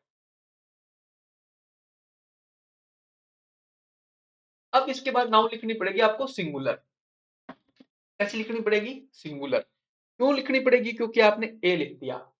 समझे आप मेरी बात थोड़ी सी? देखो दोबारा देखो. अगर आपने सिर्फ मैनी लिख रखा है, इसके बाद नाउन लिखोगे प्लूरल, है ना. कैसे? अगर आपने सिर्फ मैनी लिखा है, तो इसके बाद आप नाउन लिखोगे मैनी स्टूडेंट्स. ठीक है. अगर आपने मैनी लिखा है और मैनी के बाद अगर आपने ए लिख दिया, या आपको एग्जाम में ए लिखा हुआ मिलता है, तो इसका मतलब क्या है? ए का मतलब तो एक हो गया. अब इसके बाद जो नाउन आएगी ना, वो स्टूडेंट्स नहीं होगी, वो क्या होगी? वो होगी स्टूडेंट. वो क्या होगी? स्टूडेंट. और देखो, स्टूडेंट सिंगुलर, ए सिंगुलर. अब इसके बाद जो हेल्पिंग वर्ब आएगी वो भी क्या होगी? सिंगुलर. यानी कि इज आएगा, वो जाएगा, कुछ भी आएगा, बट होगा क्या? सिंगुलर. लेकिन मैनी अगर अकेला लिखा है, उसके बाद नाउन कैसे आएगी? प्लूरल. और उसके बाद हेल्पिंग वर्ब भी कैसी आएगी? प्लूरल. बस इतनी सी चीज है. देखो और बताता हूँ आपको एक छोटी सी बात. मैनी लिख दिया, उसके बाद सब कुछ क्या होगा? प्लूरल. ठीक है. अगर आपने मैनी और मैनी के बाद अगर ए लिख दिया, मैनी के बाद क्या लिख दिया? ए. तो इसके बाद क्या आएगा? सिंगुलर. और वर्ब भी कैसे आएगी? सिंगुलर. लेकिन एक बात देखो, अगर आपने इसी ए को आगे लिख दिया मैनी से, ए मैनी, अब इसके बाद नाउन कैसे लिखेंगे? बताओ कैसे लिखेंगे? प्लूरल लिखेंगे, ए मैनी स्टूडेंट्स। क्यों? देखो, क्योंकि मैनी के बाद तो प्लूरल ही आएगा। मैनी के बाद अगर आपको लिखना है तो कैसा लिखना है? प्लूरल। लेकिन अगर आपने मैनी के बाद ए लिख दिया, अब आपको कैसा लिखना है? सिंगुलर। बस, ए होगा तो सिंगुलर आ जाएगा, अकेला मैनी होगा तो प्लूरल आ जाएगा। लेकिन अगर आपने आगे ए लिख दिया तो अब ए का तो कोई फर्क नहीं पड़ेगा। क्यों? क्योंकि बीच में तो मैनी लिखा हुआ है। मैनी के अकॉर्डिंग यहाँ क्या आएगा? प्लूरल। समझ गया आप बात? मैनी के बाद जो लिखना है प्लूरल, और ए के बाद जो लिखना है वो सिंगुलर। इतनी सी चीज है। अब देखो आगे क्या लिखा है, देखो मैनी, मैनी के बाद लिखा है ए, मैनी के बाद क्या लिखा है? ए। और इसके बाद क्या है, क्योंकि देखो सभी बच्चे क्या पढ़ के जाते हैं हमेशा कि मैनी के बाद प्लूरल आता है, मैनी के बाद प्लूरल। नहीं, ऐसा नहीं है। देखो, अगर आपने मैनी के बाद ए लिख दिया तो अब जो भी नाउन लिखोगे वो सिंगुलर लिखना पड़ेगा। जो भी हेल्पिंग वर्ब आएगी वो भी कैसी आएगी? सिंगुलर आएगी, है ना। और देखो, अगर यही ए आपने मैनी से आगे लिख दिया, ए मैनी, तो अब आपको मैनी के बाद लिखनी है नाउन, तो मैनी के बाद जो भी लिखोगे वो क्या लिखोगे? प्लूरल लिखोगे। और जो भी हेल्पिंग वर्ब आएगी वो भी कैसी होगी? प्लूरल होगी। बस इतनी सी बात है। अगला देखो, ऐसा ही मोर के अंदर है, देखो मोर देन वन। अब देखो लास्ट ही लास्ट में क्या लिखा है? वन। क्या लिखा हुआ है? वन। अब इस वन के बाद अगर आपको कोई भी नाउन लिखनी है तो कैसे लिखनी पड़ेगी? सिंगुलर, क्योंकि वन का मतलब ही एक होता है। वन के बाद अगर आपको कोई भी नाउन लिखनी है तो कैसे लिखनी पड़ेगी? सिंगुलर। और हेल्पिंग वर्ब भी कैसी आएगी उसके अकॉर्डिंग? सॉरी, हेल्पिंग वर्ब कैसी आएगी इसमें? प्लूरल, क्योंकि देखो आगे मोर है, सॉरी ना, क्योंकि देखो सिर्फ नाउन कैसी आएगी? सिंगुलर, और हेल्पिंग वर्ब कैसी आएगी? प्लूरल, है ना। More than one students are present. अब देखो आगे, देखो अगर आपने मोर लिख दिया और आपको मोर के बाद कोई सब्जेक्ट या फिर कोई नाउन लिखनी है, तो मोर का मतलब तो क्या होता है? बहुत सारे। तो मोर के बाद अगर आपको लिखना है तो कैसा लिखना पड़ेगा? प्लूरल। फिर आपने लिखा देन, फिर लिखा वन। अब देखो, अब हेल्पिंग वर्ब कैसे आएगी? प्लूरल। देखो मोर के केस में तो दोनों में हेल्पिंग वर्ब प्लूरल आएगी, बट मैनी वाले में चेंज होगी। अगर आपने मैनी के बाद ए लिखा है तो क्या होगी? दोनों सिंगुलर आएगी, है ना। और अकेला मैनी लिखा है तो सब कुछ प्लूरल होगा। मोर देन वन लिखा है, देखो क्या लिखा है? मोर देन वन। अगर आपने मोर देन वन लिखा है तो उसके बाद क्या होगा? मोर देन वन। वन का मतलब होता है एक। अब इसके बाद जो कुछ आप लिखोगे वो सिंगुलर लिखना पड़ेगा। बट वर्ब, हेल्पिंग वर्ब तो कैसी आएगी? प्लूरल, क्योंकि वो मोर की वजह से आएगी। सब्जेक्ट वो मोर होगा वहां पे ना। अब देखो अगला, अगला देखो, अगर मोर लिखा है और आपको मोर के बाद कुछ लिखना है, मोर के बाद अगर आपको कोई नाउन लिखनी है तो आपको कैसी लिखनी पड़ेगी? प्लूरल। फिर लिखा आपने देन, फिर लिखा वन। अब इस देन वन का तो कोई मतलब ही नहीं है, तो हेल्पिंग वर्ब भी कैसी आएगी? प्लूरल। हेल्पिंग वर्ब कैसी आएगी? प्लूरल, हाँ। अब देखो, ये देखे आपने चारों, चारों देख लो बस, है ना। मैनी ए लिखा हो तो subject singular, helping verb singular. A many लिखा हो तो subject plural, helping verb plural. अब देखो मोर देन वन, वन के बाद अगर आपको कुछ लिखना है, देखो वन का मतलब ही एक होता है यार। वन के बाद अगर आपको कोई भी नाउन लिखनी है तो कैसे लिखनी पड़ेगी? सिंगुलर। मोर के बाद कोई भी नाउन लिखनी है तो कैसे लिखनी होगी? Plural. Helping verb plural, helping verb plural. More में दोनों केस में हेल्पिंग वर्ब कैसे आएगी? प्लूरल आएगी। याद रखने का बहुत सिंपल तरीका है। ए लिखा है तो सिंगुलर, वन लिखा है तो सिंगुलर। बस आगे देखो, यहाँ पे क्या लिखा है? देखो मैनी ए। अब मैनी ए लिखा तो स्टूडेंट्स हो सकता है क्या? नहीं हो सकता। क्यों? ए लिख दिया ना, ए का तो मतलब ही एक होता है। तो स्टूडेंट्स नहीं होगा, क्या होगा? स्टूडेंट। इसको काटो, सिर्फ क्या लिखो? स्टूडेंट। अब देखो, many a student, verb helping verb कैसी आएगी? सिंगुलर ही जाएगा। आर को काटो। Many a student is frustrated because of exam, है ना।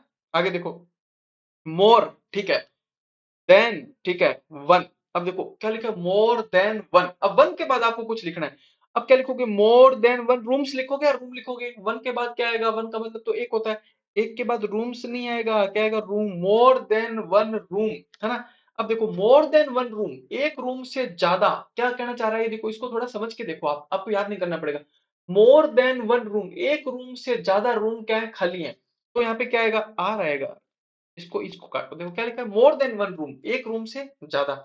आर वेकेंट, ठीक है। आगे चलो, मोर, मोर के बाद आपको कुछ लिखना है तो क्या लिखना पड़ेगा? प्लूरल। मोर टीचर नहीं आएगा, more teachers, more teachers than one are absent. समझ गया? बस छोटी सी चीज है, 2 मिनट का काम है। आगे देखो, ऐसा ही होता है मच और मैनी। देखो मच का मतलब होता है ज्यादा, मैनी का मतलब होता है अनेक। देखो मच का यूज करते हैं अनकाउंटेबल नाउन के साथ, मतलब जिनकी गिनती नहीं की जा सकती है। मैनी का यूज करते हैं प्लूरल काउंटेबल नाउन के साथ। देखो इन दोनों का यूज नेगेटिव सेंटेंस में भी होता है। इन दोनों का यूज किस में कर सकते हैं? हम नेगेटिव सेंटेंस में भी कर सकते हैं। है ना। अब देखो, मच का यूज करते हैं अनकाउंटेबल नाउन के साथ, मैनी का यूज करते हैं काउंटेबल। और मैनी तो आप लोगों ने पहले भी खूब पढ़ा होगा ना, इसलिए इसकी ज्यादा क्वेश्चन आती नहीं है। Many students, many schools, many cities, है ना, कुछ भी, many bottles, many pens, many books, कुछ भी, मैनी लैपटॉप्स, है ना। तो इसके बाद तो जो होता है वो क्या होता है, प्लूरल ही होता है। अब देखो, तो इसके थोड़ा सा एग्जांपल देख लेते हैं। मच मनी, अब मनी लिखा है ना, मनी, मनी क्या होता है, धन। और मैंने आपको बहुत बार बताया है कि जो धन होता है, जो मनी होता है, वो अनकाउंटेबल होता है। उसके साथ मच आएगा या फिर मनी आएगा, उसके साथ मच आएगा, जो कि सही लिखा हुआ है। Much money is to be kept, बहुत सारा धन हमें क्या करना है, रखना है। आगे देखो, I don't have much money, ठीक है, मच के साथ मनी लिखा है, बिल्कुल सही है, मेरे पास ज्यादा पैसा नहीं है। आगे देखो, they have too much work to do, उनके पास बहुत सारा काम है करने के लिए। काम क्या होता है, वर्क। ये अनकाउंटेबल चीज होती है ना, काम को आप गिनती नहीं कर सकते, एक काम, दो काम, तीन काम। काम क्या होता है, अनकाउंटेबल होता है। तो क्या लिखना पड़ेगा आपको, मच, है ना। आगे चले। अब देखो, छोटी सी बात है, इसमें कुछ नहीं, ज्यादा याद मत रखना ना रहे तो। So as to a great how, है ना। इनके बाद अगर मच लिखा होता है, तो मच के बाद तो सीधी सी बात है, क्या आता है, हमेशा अनकाउंटेबल नाउन आती है, ठीक है जी। और अगर इनके बाद मैनी लिखा होता है, तो मैनी के बाद क्या आता है, काउंटेबल नाउन आती है। बस सिंपल सी बात है कि मच के बाद तो हमेशा अनकाउंटेबल आती है, और मैनी के बाद हमेशा ही काउंटेबल नाउन आती है। देखो, I don't have much money, मेरे पास ज्यादा पैसा नहीं है। आई डोंट हैव एनी मनी, मेरे पास कोई पैसा नहीं है। आई डोंट हैव इनफ मनी, मेरे पास पर्याप्त पैसा नहीं है। यानी कि देखो, आप कुछ कैसा भी लिख दोगे ना, वो सब सही है ऑलमोस्ट इसमें, है ना। आगे चलो, देखो, I have too much work to do, बहुत सारा काम है मेरे पास करने के लिए। आई हैव टू मच मतलब बहुत ज्यादा, जितना नहीं होना चाहिए था उतना। I have too much work to do. आगे देखो, अब अगला देखो, यहां तो वर्क लिखा था ना, डब्ल्यू आर के वर्क, तो इसके आगे तो आपने क्या लगाया, मच। यहां लिखा है वर्क्स, है ना। इसका क्या लिखा है, देखो मैं आपको एक बात बताता हूं।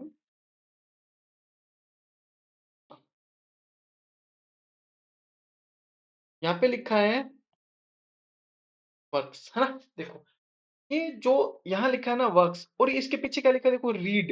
रीड का मतलब क्या होता है, पढ़ना। अब देखो, काम को पढ़ तो नहीं सकते ना, इसका मतलब इस वर्क्स का मीनिंग कुछ और है। पढ़ने की बात कर रहा है, तो इसका मतलब क्या होता है, जो बड़े बड़े पोइट होते हैं, राइटर होते हैं, उनका जो काम होता है, उसको भी क्या बोलते थे, उनकी जो कृतियां होती है, जो बुक्स होती है, उनको एक साथ क्या बोलते थे, कृतियां। आपने सुना है क्या वर्ड, उनको इंग्लिश में क्या बोल देते हैं, वर्क्स बोल देते हैं उनका ना। पोएट का, किसी राइटर का जो काम होता है, जो उसकी बुक्स होती है वो, है ना। तो क्या लिख देंगे उसको, उनकी तो गिनती कर सकते हैं। तो क्या लिख देंगे, I have too many works to read, है ना, बहुत सारी कृतियां हैं मेरे पास पढ़ने के लिए। आगे देखो, mister Ranveer has too much confidence. Confidence क्या होता है, विश्वास। और ये तो क्या होता है, अनकाउंटेबल होता है, गिनती तो नहीं कर सकते, एक कॉन्फिडेंस, दो कॉन्फिडेंस, तीन कॉन्फिडेंस, नहीं। अनकाउंटेबल होता है, तो किसका यूज करेंगे, मच का, है ना। क्या लिखा है, देखो, mister Ranveer has too much confidence. आगे चलो, देखो, एज मेनी एज, ऐसा तो आपने खूब पढ़ा होगा, एज मेनी एज, है ना। As many as 4.5 million people watched today's parade, आज की परेड कितने लोगों ने देखी, as much as 4.5 million। 1 million में कितने होते हैं, 10 लाख। आगे चलो, देखो, देखो, लिटिल फ्यू को जरूर याद रखना, एक बार उसको अच्छे से देखना, पढ़ना, सीखना, है ना। उसके बाद आपको एक बात बताता हूँ, देखो, ये जो लिखा है ना, सम या फिर एनी, दिख तो रहा है ना आप लोगों को, सम या फिर एनी, नहीं दिख रहा होगा ना, कैसे लिख लो। ये अभी जो पढ़ेंगे ये क्या है, सम और एनी, सम या फिर, देखो, एक तो आप किसको याद रखना, लिटिल और फ्यू को जरूर याद रखना। दूसरा आप किसको याद रखना, सम या फिर एनी को जरूर याद रखना। इनको अच्छे से समझना, क्योंकि कुछ चीजें ही हैं जो कि हमें बहुत अच्छे से समझनी है। देखो, सम का यूज किस में करते हैं, सम का मतलब थोड़ा, एनी का मतलब कोई, है ना। देखो, सम का यूज करते हैं प्लूरल काउंटेबल नाउन के साथ, ठीक है। एनी का यूज किसके साथ करते हैं, काउंटेबल नाउन। मीनिंग दोनों का सेम ही, कोई फर्क नहीं है। यानी कि सम का यूज भी करते हैं काउंटेबल नाउन के साथ, एनी का यूज भी करते हैं काउंटेबल नाउन के साथ, ठीक है। सम का यूज करते हैं अनकाउंटेबल नाउन के साथ, एनी का यूज भी करते हैं अनकाउंटेबल नाउन के साथ। यानी कि यहां तक तो आपको कुछ याद नहीं रखना कि सम और एनी का काउंटेबल अनकाउंटेबल किसी के साथ भी यूज करते हैं, छोड़ो, ठीक है। सम का यूज करते हैं पॉजिटिव सेंटेंस में, ये बात बहुत काम की है, सम का यूज करते हैं पॉजिटिव सेंटेंस में, ठीक है। इसके नीचे नोट में क्या लिखे, देखो, अगर ऑफर या फिर रिक्वेस्ट हो तो इंटरोगेटिव सेंटेंस में भी यूज होता है। यानी कि क्या मीनिंग है, देखो, अगर ऑफर या फिर रिक्वेस्ट हो, तो इंटरोगेटिव सेंटेंस में भी किसका यूज होता है, सम का। यानी कि सम का यूज पॉजिटिव में होता है, इंटरोगेटिव में कब होता है, जब ऑफर या फिर रिक्वेस्ट हो तो। यानी कि काम की बात ये है कि सम का यूज नेगेटिव सेंटेंस में नहीं होता है। सम का यूज किस में नहीं होता है? नेगेटिव सेंटेंस में सम का यूज नहीं होता है। ठीक है, कब होता है वो बाद में सीखेंगे, बट अभी आप इतना याद रखो कि सम का यूज नेगेटिव सेंटेंस में नहीं होता है। किस किस में होता है? पॉजिटिव में होता है, इंटरोगेटिव में होता है। ठीक है जी, बात खत्म, आगे चलो। एनी में क्या लिखा है देखो, इंटरोगेटिव एंड नेगेटिव दोनों में यूज होता है। एनी का यूज इंटरोगेटिव में भी होता है और नेगेटिव में भी होता है। यानी कि समझने की बात यह है कि इंटरोगेटिव में होता है, नेगेटिव में होता है, बट पॉजिटिव में नहीं होता है। ये आप जरूर याद रखना ये बात। एनी का यूज पॉजिटिव सेंटेंस में नहीं होता है। अरे क्या हो गया? एनी का यूज पॉजिटिव सेंटेंस में नहीं होता है। सम का यूज नेगेटिव सेंटेंस में नहीं होता है, एनी का यूज पॉजिटिव सेंटेंस में नहीं होता है। एनी एक नेगेटिव वर्ड है तो इसका यूज पॉजिटिव सेंटेंस में नहीं होगा। सम एक पॉजिटिव वर्ड है तो इसका यूज नेगेटिव सेंटेंस में नहीं होगा। सम का यूज नेगेटिव सेंटेंस में कभी नहीं करना है, एनी का यूज पॉजिटिव सेंटेंस में कभी नहीं करना है। अब नीचे देखो, ए फ्यू ईयर्स, इसका मतलब क्या होता है? ए फ्यू ईयर्स, देखो सम ईयर्स, सम ईयर्स मतलब कुछ साल, कुछ साल मतलब ए फ्यू ईयर्स बातें किए। ए लिटिल पेशेंस, थोड़ा बहुत धैर्य, इसको आप क्या लिख सकते हो? Some patience. यानी कि देखो, सम का यूज तो आपने ईयर्स के साथ भी कर लिया और सम का यूज आपने पेशेंस के साथ भी कर लिया, बट यहां तो आपको पेशेंस के साथ लिटिल लगाना पड़ा और यहाँ ईयर्स के साथ आपको फ्यू लगाना पड़ा, है ना? समझे आप ये बात? देखो, यहाँ ईयर्स के साथ आपको फ्यू लगाना पड़ा, पेशेंस के साथ आपको लिटिल लगाना पड़ा। क्योंकि ईयर की तो गिनती हो सकती है, 1 साल, 2 साल, 3 साल, उसके साथ तो यूज किया आपने फ्यू। और पेशेंस की तो गिनती नहीं हो सकती, अनकाउंटेबल, उसके साथ यूज किया आपने लिटिल। बट सम में एक बहुत अच्छी क्वालिटी होती है, क्या?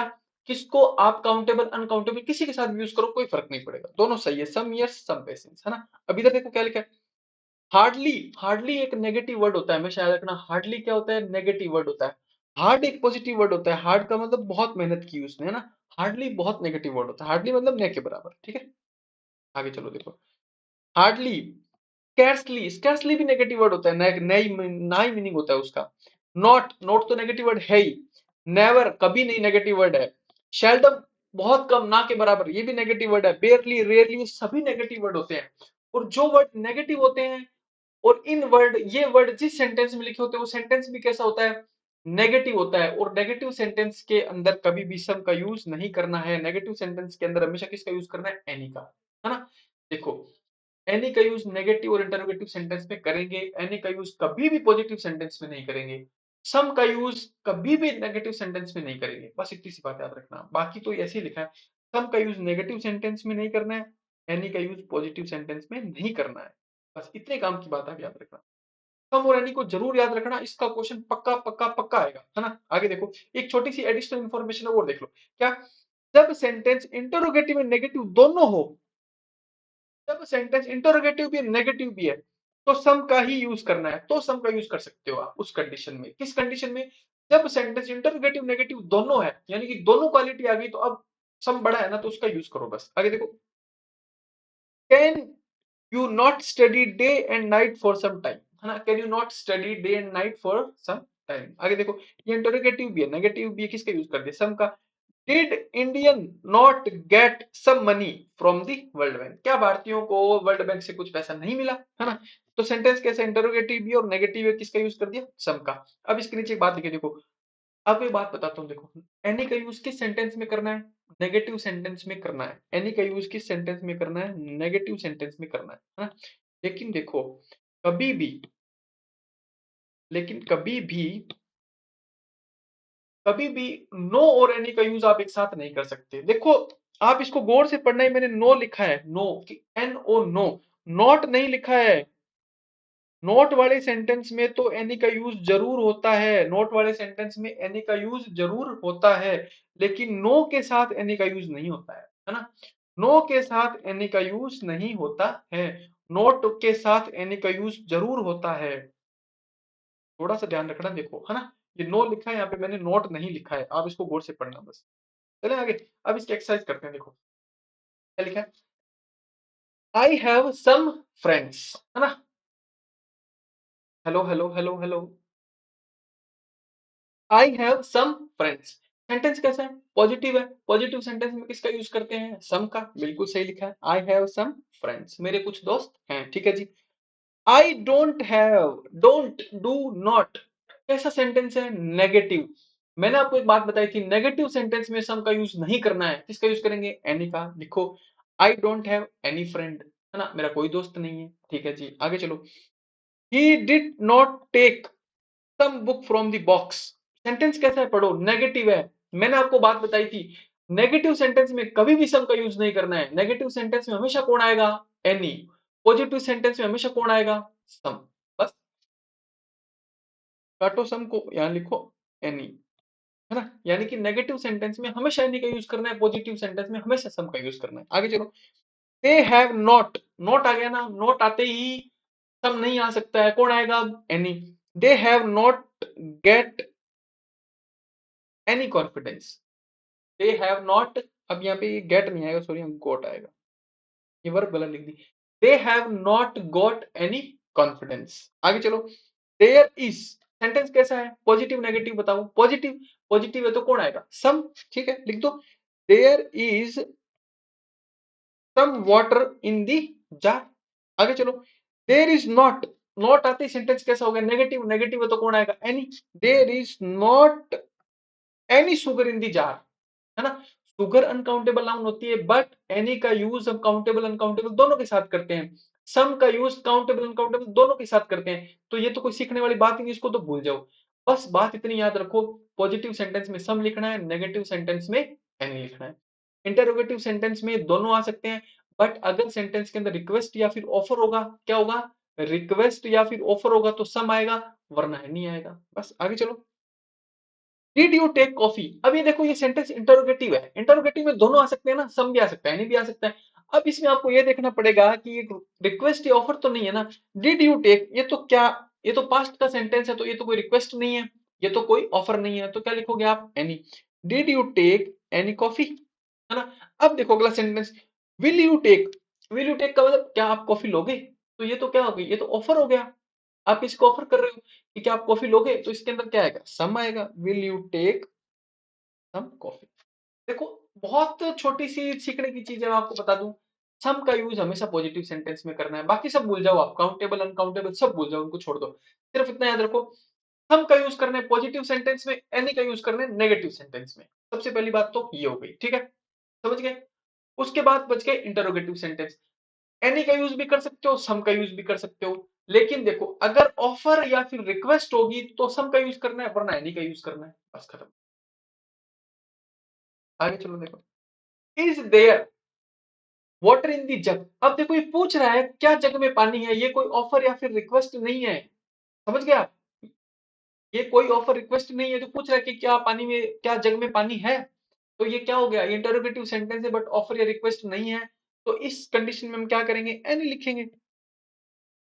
Is there any water in the jug, क्या जग में कोई पानी है ना। Is there any water in the jug. आगे देखो, there is milk in the container, sentence positive है, पॉजिटिव सेंटेंस में हमेशा सम लिखना है, सम लिखो। There is some milk in the container. आगे चलो।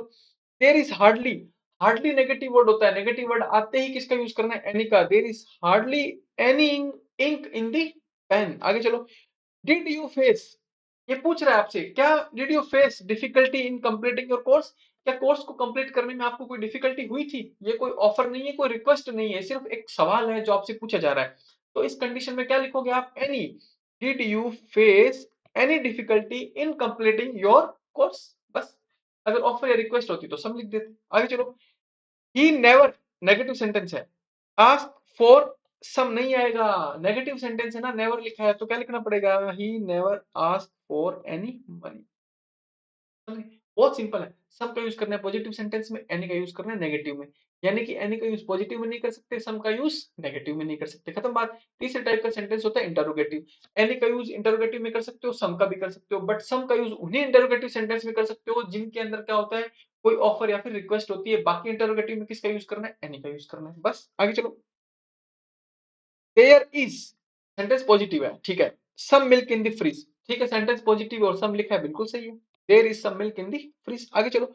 देयर इज नॉट, नॉट लिखते ही सेंटेंस नेगेटिव हो गया, और सेंटेंस नेगेटिव हो गया अगर, तो नेगेटिव सेंटेंस के अंदर आप सब नहीं लिखोगे, क्या लिखना पड़ेगा आपको? एनी, जो कि लिखा हुआ है पहले से, सेंटेंस बिल्कुल सही है। आगे चलो।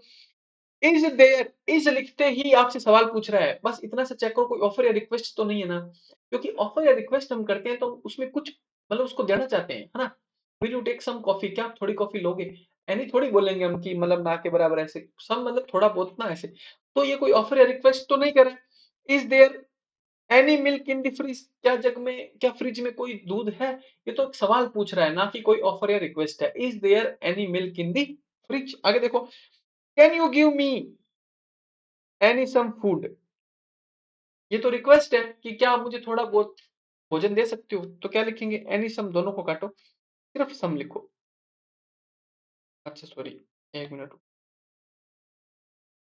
ये देखो, ये एक इंटरोगेटिव सेंटेंस है, क्या, can you give me some food, ये इंटरोगेटिव सेंटेंस है और एक रिक्वेस्ट है, क्या कि क्या आप मुझे थोड़ा बहुत भोजन दे सकते हो, तो इसमें एनी नहीं आएगा, इसमें कौन आएगा, सम आएगा, है ना।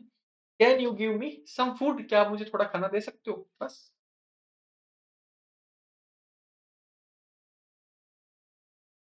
हो गया, आगे चलते हैं, देखो जो मुश्किल पार्ट था वो लगभग खत्म हो गया, देखो सम और एनी सीखना आपको बहुत जरूरी, लिटिल और फ्यू सीखना आपको बहुत जरूरी है ना, दो सीख लिए, आगे थोड़ा ईच एंड एवरी आएगा, बस उसके बाद टॉपिक खत्म। अब देखो, अब आ गया इनफ, इनफ का यूज कहाँ करते हैं, प्लूरल काउंटेबल नाउन में, इनफ की चिंता मत करो, इसके ज्यादा क्वेश्चन नहीं आएंगे।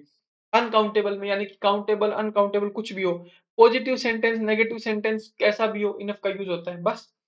आई हैव इनफ बुक्स, मेरे पास सफिशिएंट बुक्स हैं, मेरे पास पर्याप्त किताबें हैं, ठीक है जी।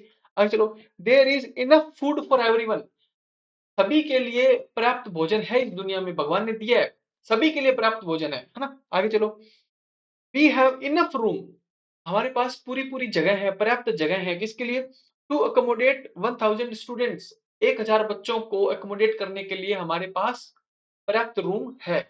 आगे चलो, make sure you drink enough to stay hydrated, अपने आप को हाइड्रेटेड रखने के लिए आप ये बात श्योर करो कि आप पर्याप्त पानी पियो, है ना, बस। We don't have enough rupees, हमारे पास पर्याप्त पैसा नहीं, यानी कि आपको कहने की बात बताऊं क्या, सेंटेंस नेगेटिव हो, सेंटेंस पॉजिटिव हो, नाउन काउंटेबल हो अनकाउंटेबल हो, इनफ का यूज कहीं भी कर सकते हो।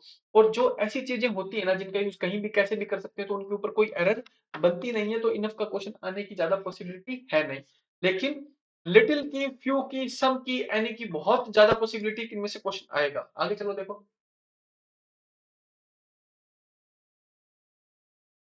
आगे आगे, आगे ऑल या फिर ऑल, है ना। देखो एक क्या है, ऑल और फिर ऑल, ऑल का मतलब सब और ऑल का मतलब पूरा, है ना। और देखो, कोई भी डेटरमिनर हमेशा ऑल के बाद आएगा, इस बात को ऐसे मत याद रखो आप, मैं आपको एक सिंपल वे बताता हूँ इसको याद रखने का, है ना। सिंपल वे क्या है, देखो, आप सभी ने एक सेंटेंस अभी जो मैं लिखूंगा वो जिंदगी में हमेशा पढ़ा है, क्या, ऑल द बेस्ट, ये तो आप सभी लोगों ने कभी ना कभी किसी को कहा ही होता है, ऑल द बेस्ट, है ना। देखो ये जो ऊपर थ्योरी लिखी है इसको भूल जाओ एक बार, आप इतनी सी बात याद रखो जो मैंने नीचे लिखी है। आप जब कभी भी ऑल का कोई भी क्वेश्चन आए ना, आप इस बात को याद रखना, किसको, ऑल दी बेस्ट को, ऑल दी बेस्ट, 4 बार इसका मनन करो अपने मन में, all the best, all the best, है ना। अब देखो, अब आपको कुछ भी याद नहीं रखना पड़ेगा, क्यों, मैं बताता हूँ, देखो, ओहो, अब देखो, आपको कुछ भी याद नहीं रखना पड़ेगा, है ना। आप सिर्फ कितना क्या बात याद रखो, ऑल दी बेस्ट। अब देखो, कोई भी डेटरमिनर, डेटरमिनर मतलब कोई भी एडजेक्टिव, ए एन बी कुछ भी ऑल के बाद आएगा, इस बात को याद ही मत रखो, क्योंकि देखो अगर आपको ऑल दी बेस्ट याद है ना, तो आपको ऑटोमेटिक पता है क्या, अगर आपको ऑल दी बेस्ट याद है तो आपको ऑटोमेटिक ही पता है कि ये दा लिखा है ना, ये एक डिटरमिनर ही तो होता है, ये किसके बाद आएगा, हमेशा ऑल के बाद आएगा, है ना। दा क्या होता है, एक डिटरमिनर है, यानी कि कोई भी एडजेक्टिव होगा वो हमेशा ऑल के बाद आएगा, कभी भी दा ऑल बेस्ट नहीं होता है, हमेशा क्या होता है, ऑल दी बेस्ट होता है। अब देखो, आपको एक और बात बताता हूँ, ये होल होता है ना, जस्ट इसका उल्टा होता है, यानी कि अगर ऑल दी बेस्ट होता है, यानी कि ऑल लिखा होता है फिर दा लिखा होता है, तो होल में क्या होता है, उल्टा हो जाता है, दा होल हो जाता है, बस। दोनों को ऐसे जोड़ के याद कर लो, ऑल दी बेस्ट होता है, और अगर होल के साथ लिखना है तो दा पहले लिख दो, होल बाद में लिख दो, दा होल, बस। उल्टा होता है जस्ट, ऑल दी बेस्ट इसको याद रखो, दा के लिए, होल के लिए क्या याद रखो, दा आगे आ जाएगा, दा होल, बस खत्म। अब देखो ये क्या लिखा है, इसे प्री डिटर्मिनर कहते हैं, भूल जाओ, छोड़ो, कोई काम की नहीं है। प्लूरल काउंटेबल अनकाउंटेबल नाउन के साथ यूज होता है, छोड़ो, यानी कि किसी भी नाउन के साथ यूज हो रहा है तो याद ही नहीं रखना। कोई भी डिटर्मिनर हमेशा होल के पहले आएगा, पहले मतलब दा पहले आएगा, होल बाद में आएगा। लेकिन ऑल के साथ क्या होता है, ऑल पहले आता है, दा बाद में आता है। याद कैसे रखोगे, ऑल दी बेस्ट से। इसे पोस्ट डिटर्मिनर कहते हैं, कोई नहीं पूछेगा, छोड़ दो। हमेशा सिंगुलर काउंटेबल नाउन के साथ यूज होता है, इस बात को याद रखना। ऑल का यूज हमेशा सिंगुलर काउंटेबल नाउन के साथ होता है ना। किसके साथ होता है, सिंगुलर काउंटेबल नाउन के साथ।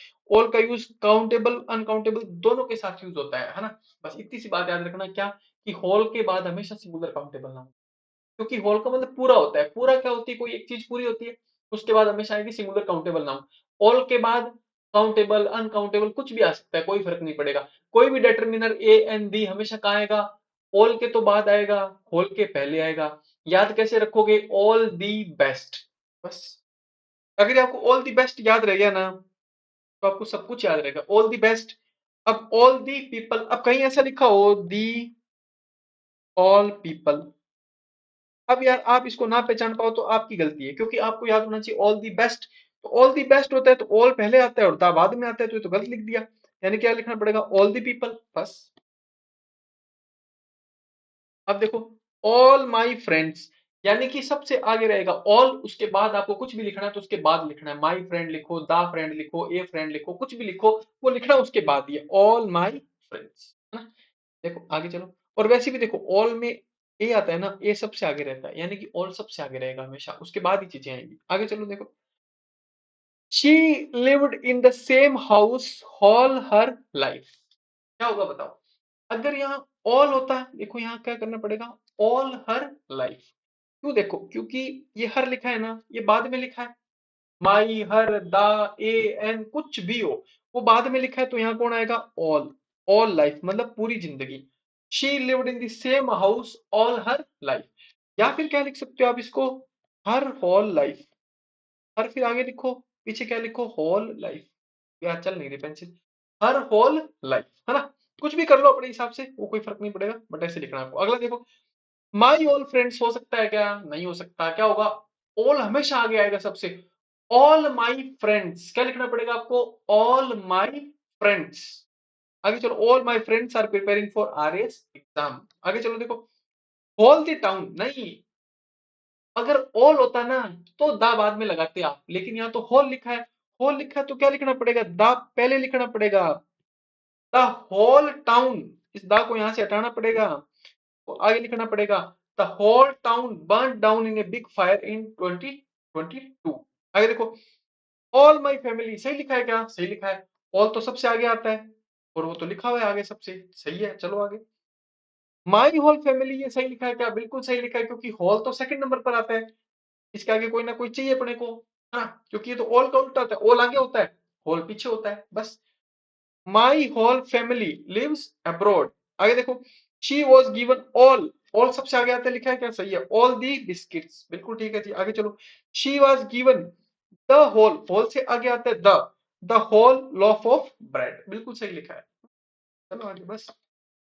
छोटी सी माइनर सी, वो छोटी सी डिफरेंस है इनके बीच, कोई बड़ा डिफरेंस है नहीं ना।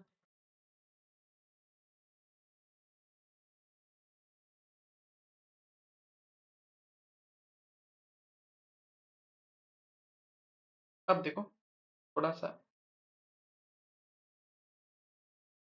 बोलोगे, अब देखो आगे चलते हैं। दो चीजें होती है, एक होता है एल्डर, एक होता है ओल्डर, है ना। एल्डर और एक होता है ओल्डर, ठीक है। देखो, एल्डर किसका यूज किसके साथ करते हैं, पर्सन के लिए, यानी किसी सजीव चीज, किसी लिविंग थिंग, किसी इंसान के लिए। ओल्डर का यूज किसके साथ करते हैं, पर्सन के साथ भी करते हैं और थिंग्स, चीजों के साथ भी करते हैं, ठीक है जी। आगे चलो, एल्डर का यूज करते हैं ब्लड रिलेशन के लिए, है ना, ब्लड रिलेशन आप समझते हो, सगे मतलब अपने जो होते हैं वो। और ओल्डर का यूज करते हैं not for blood relation, older का यूज करते हैं ब्लड रिलेशन नहीं होता है तब। एल्डर के साथ हमेशा टू आता है ना, ठीक है जी। ओल्डर के साथ हमेशा देन आता है, ठीक है। अब देखो आगे, माई ओल्डर ब्रदर, अब भाई है तो ओल्डर थोड़ी होगा, भाई तो सगा होता है, ब्लड रिलेशन है, तो क्या लिखना पड़ेगा, माई एल्डर ब्रदर, क्या लिखना पड़ेगा, my elder brother is an RS officer. आगे देखो, मुकेश अंबानी इज एल्डर, अनिल अंबानी लिखा है, ठीक है। अनिल अंबानी मुकेश अंबानी दोनों तो सगे भाई हैं, तो एल्डर तो यूज होगा, ठीक है। बट एल्डर के बाद देन नहीं आता है कभी भी, क्या आता है? To. Elder to. Elder to Anil Ambani, Mukesh Ambani is elder to Anil Ambani. आगे देखो, धोनी इज ओल्डर विराट। अब विराट और धोनी तो आपस में सगे भाई नहीं है, विराट और धोनी तो नहीं है ना, अलग अलग है वो तो। जब आपस में ब्लड रिलेशन नहीं होता है तो किसका यूज करते हैं? ओल्डर का, ठीक लिखा हुआ है। धोनी इज ओल्डर, लेकिन ओल्डर के बाद टू नहीं आता है कभी भी। ओल्डर के बाद हमेशा कौन आता है? ओल्डर के बाद हमेशा आता है T H A N, then, है ना, T H A N, then. आगे चलो, द आमिर, आमिर अपना जो जयपुर का फोर्ट है वो, आमिर इज ओल्डर। एल्डर थोड़ी आएगा, एल्डर तो किसके साथ करते हैं? पर्सन के लिए, लिविंग थिंग्स के लिए करते हैं। लेकिन अगर कोई थिंग्स है, कोई चीजें हैं जो निर्जीव है, उनके कंपैरिजन करने के लिए किसका यूज करते हैं? ओल्डर का। आमिर इज ओल्डर, अब टू भी नहीं आएगा, ओल्डर आ गया तो। देन काटो टू को। Aamir is older than the city palace. City palace से आमिर क्या है? ज्यादा पुराना है। आगे चलो, हो गया पूरा। बस ये इतना ही है, छोटा ही, कोई ज्यादा बड़ा डिफरेंस नहीं है। एल्डर का यूज पर्सन के लिए करते हैं, ब्लड रिलेशन के लिए करते हैं, और इसके साथ टू आता है। एल्डर के साथ देन आता है, ब्लड रिलेशन नहीं होता है, पर्सन और थिंग्स दोनों होते हैं। बस छोटा सा डिफरेंस है, माइनर से, और कुछ नहीं। आगे देखो, ईच एंड एवरी, तो वेरी इंपॉर्टेंट है ना, ये बहुत इंपॉर्टेंट है। ये बहुत इंपॉर्टेंट है। एक बात आपको समझने की जरूरत है, बस एक छोटी सी ही बात है इसके अंदर, इसके अलावा इसके अंदर कुछ भी नहीं है। तो सबसे पहले लिखिए, मैं देखो, ईच क्या होता है? प्रोनाउन होता है। ईच क्या होता है? प्रोनाउन होता है, डेटरमिनर होता है। बस इतनी सी बात आप मेरी याद रखना, छोटी सी बात, ईच प्रोनाउन और डेटरमिनर दोनों होता है। और एवरी क्या होता है? एवरी ओनली डेटरमिनर होता है। समझ गए? देखो, जो ईच होता है वो प्रोनाउन भी होता है और डेटरमिनर भी होता है। डेटरमिनर कहने का मतलब क्या है? एडजेक्टिव। डेटरमिनर कहने का मतलब आप ये मान लो, एडजेक्टिव। एडजेक्टिव मानो इसको, डिटरमिनर भूलो एक बार आप ना। ईच क्या होता है? प्रोनाउन भी होता है और एडजेक्टिव भी होता है। जबकि एवरी सिर्फ एडजेक्टिव होता है, डिटरमिनर छोड़ो, सिर्फ एडजेक्टिव होता है। एवरी क्या होता है? सिर्फ एडजेक्टिव होता है। क्या होता है? सिर्फ एडजेक्टिव। अब देखो, इस बात से मैं क्या समझाना चाहता हूं, इस बात के पीछे बहुत कुछ छुपा है क्या। देखो, प्रोनाउन कौन कौन से होते हैं? ही, शी, इट, दे, यू, है ना, ये सभी क्या होते हैं? प्रोनाउन होते हैं, आई, वी। अब देखो, अगर आप कोई भी प्रोनाउन लिखोगे ना, तो उसके बाद आपको नाउन लिखने की जरूरत नहीं होती है। अगर आप कोई भी प्रोनाउन लिखोगे, उसके बाद आपको नाउन लिखने की जरूरत नहीं है ना। आई एम, इतना बोलते बहुत है, बस आई एम ए स्टूडेंट, बस बहुत है। आई, अपना नाम लेने की जरूरत नहीं है उसके बाद आपको, यानी कि प्रोनाउन का यूज अकेले भी होता है। अब देखो, एडजेक्टिव, एडजेक्टिव किसको बोलते हैं? जो किसी की विशेषता बताता है। अब एक बात आप सोच के देखो, विशेषता बताने के लिए कोई तो चाहिए ना, कोई तो चाहिए आपको जिसकी आप विशेषता बताओगे। यानी कि एडजेक्टिव का यूज अकेले नहीं होता है, एडजेक्टिव को अपने बाद कोई ना कोई नाउन चाहिए जिसकी विशेषता वो बताएगा, है ना। इंटेलिजेंट, क्या intelligent? Intelligent girl, intelligent boy, intelligent student, intelligent man, intelligent woman, क्या कुछ बताना पड़ेगा ना आपको। देखो, बस इतना सा ही राज है इसके अंदर। यानी कि कोई भी एडजेक्टिव होता है, उसका यूज अकेले नहीं होता है, उसको उसके बाद नाउन चाहिए जिसकी विशेषता वो बताएगा। लेकिन प्रोनाउन का यूज अकेले होता है, क्यों? क्योंकि प्रोनाउन को किसी को वो क्वालिफाई नहीं करता है, उसके बाद उसको कोई नाउन नहीं चाहिए, उसका अपने अपने आप अकेले यूज होता है। यानी कहने का मतलब ये है सर जी, कि ईच के बाद अगर कुछ लिखा है तो भी ठीक है, नहीं लिखा है तो भी ठीक है। अगर ईच अकेला लिखा है तो ये प्रोनाउन है। अगर ईच के बाद आपने बॉय लिख दिया तो ये ईच एडजेक्टिव है। यानी कि ये अकेला भी ठीक है और इसके बाद कुछ लिखा है तो भी ठीक है। ये दोनों ही कंडीशन में ठीक है। क्यों ऐसा होता है? क्योंकि ये प्रोनाउन भी होता है और ये एडजेक्टिव भी होता है। अगर आपने इसके बाद कुछ लिख दिया तो ये एडजेक्टिव है, सही है जी। अगर आपने कुछ नहीं लिखा तो ये प्रोनाउन है, तब भी सही है। आप प्लीज मेरे बेटा इतनी सी बात को याद रखना, ईच अकेला भी सही होता है, और अगर ईच के बाद कोई नाउन लिखी है ये तब भी सही होता है। क्यों? क्योंकि तब ये एडजेक्टिव का काम करना शुरू कर देता है, ये सही हो जाता है। और अगर अकेला लिखा होता है तो ये एक प्रोनाउन होता है, सही होता है। लेकिन देखो, एवरी के साथ ऐसा नहीं होता है। एवरी पता है क्या होता है? एवरी देखो क्या लिखा है, ओनली एडजेक्टिव होता है। एवरी प्रोनाउन तो होता ही नहीं है, सिर्फ क्या होता है? एडजेक्टिव होता है।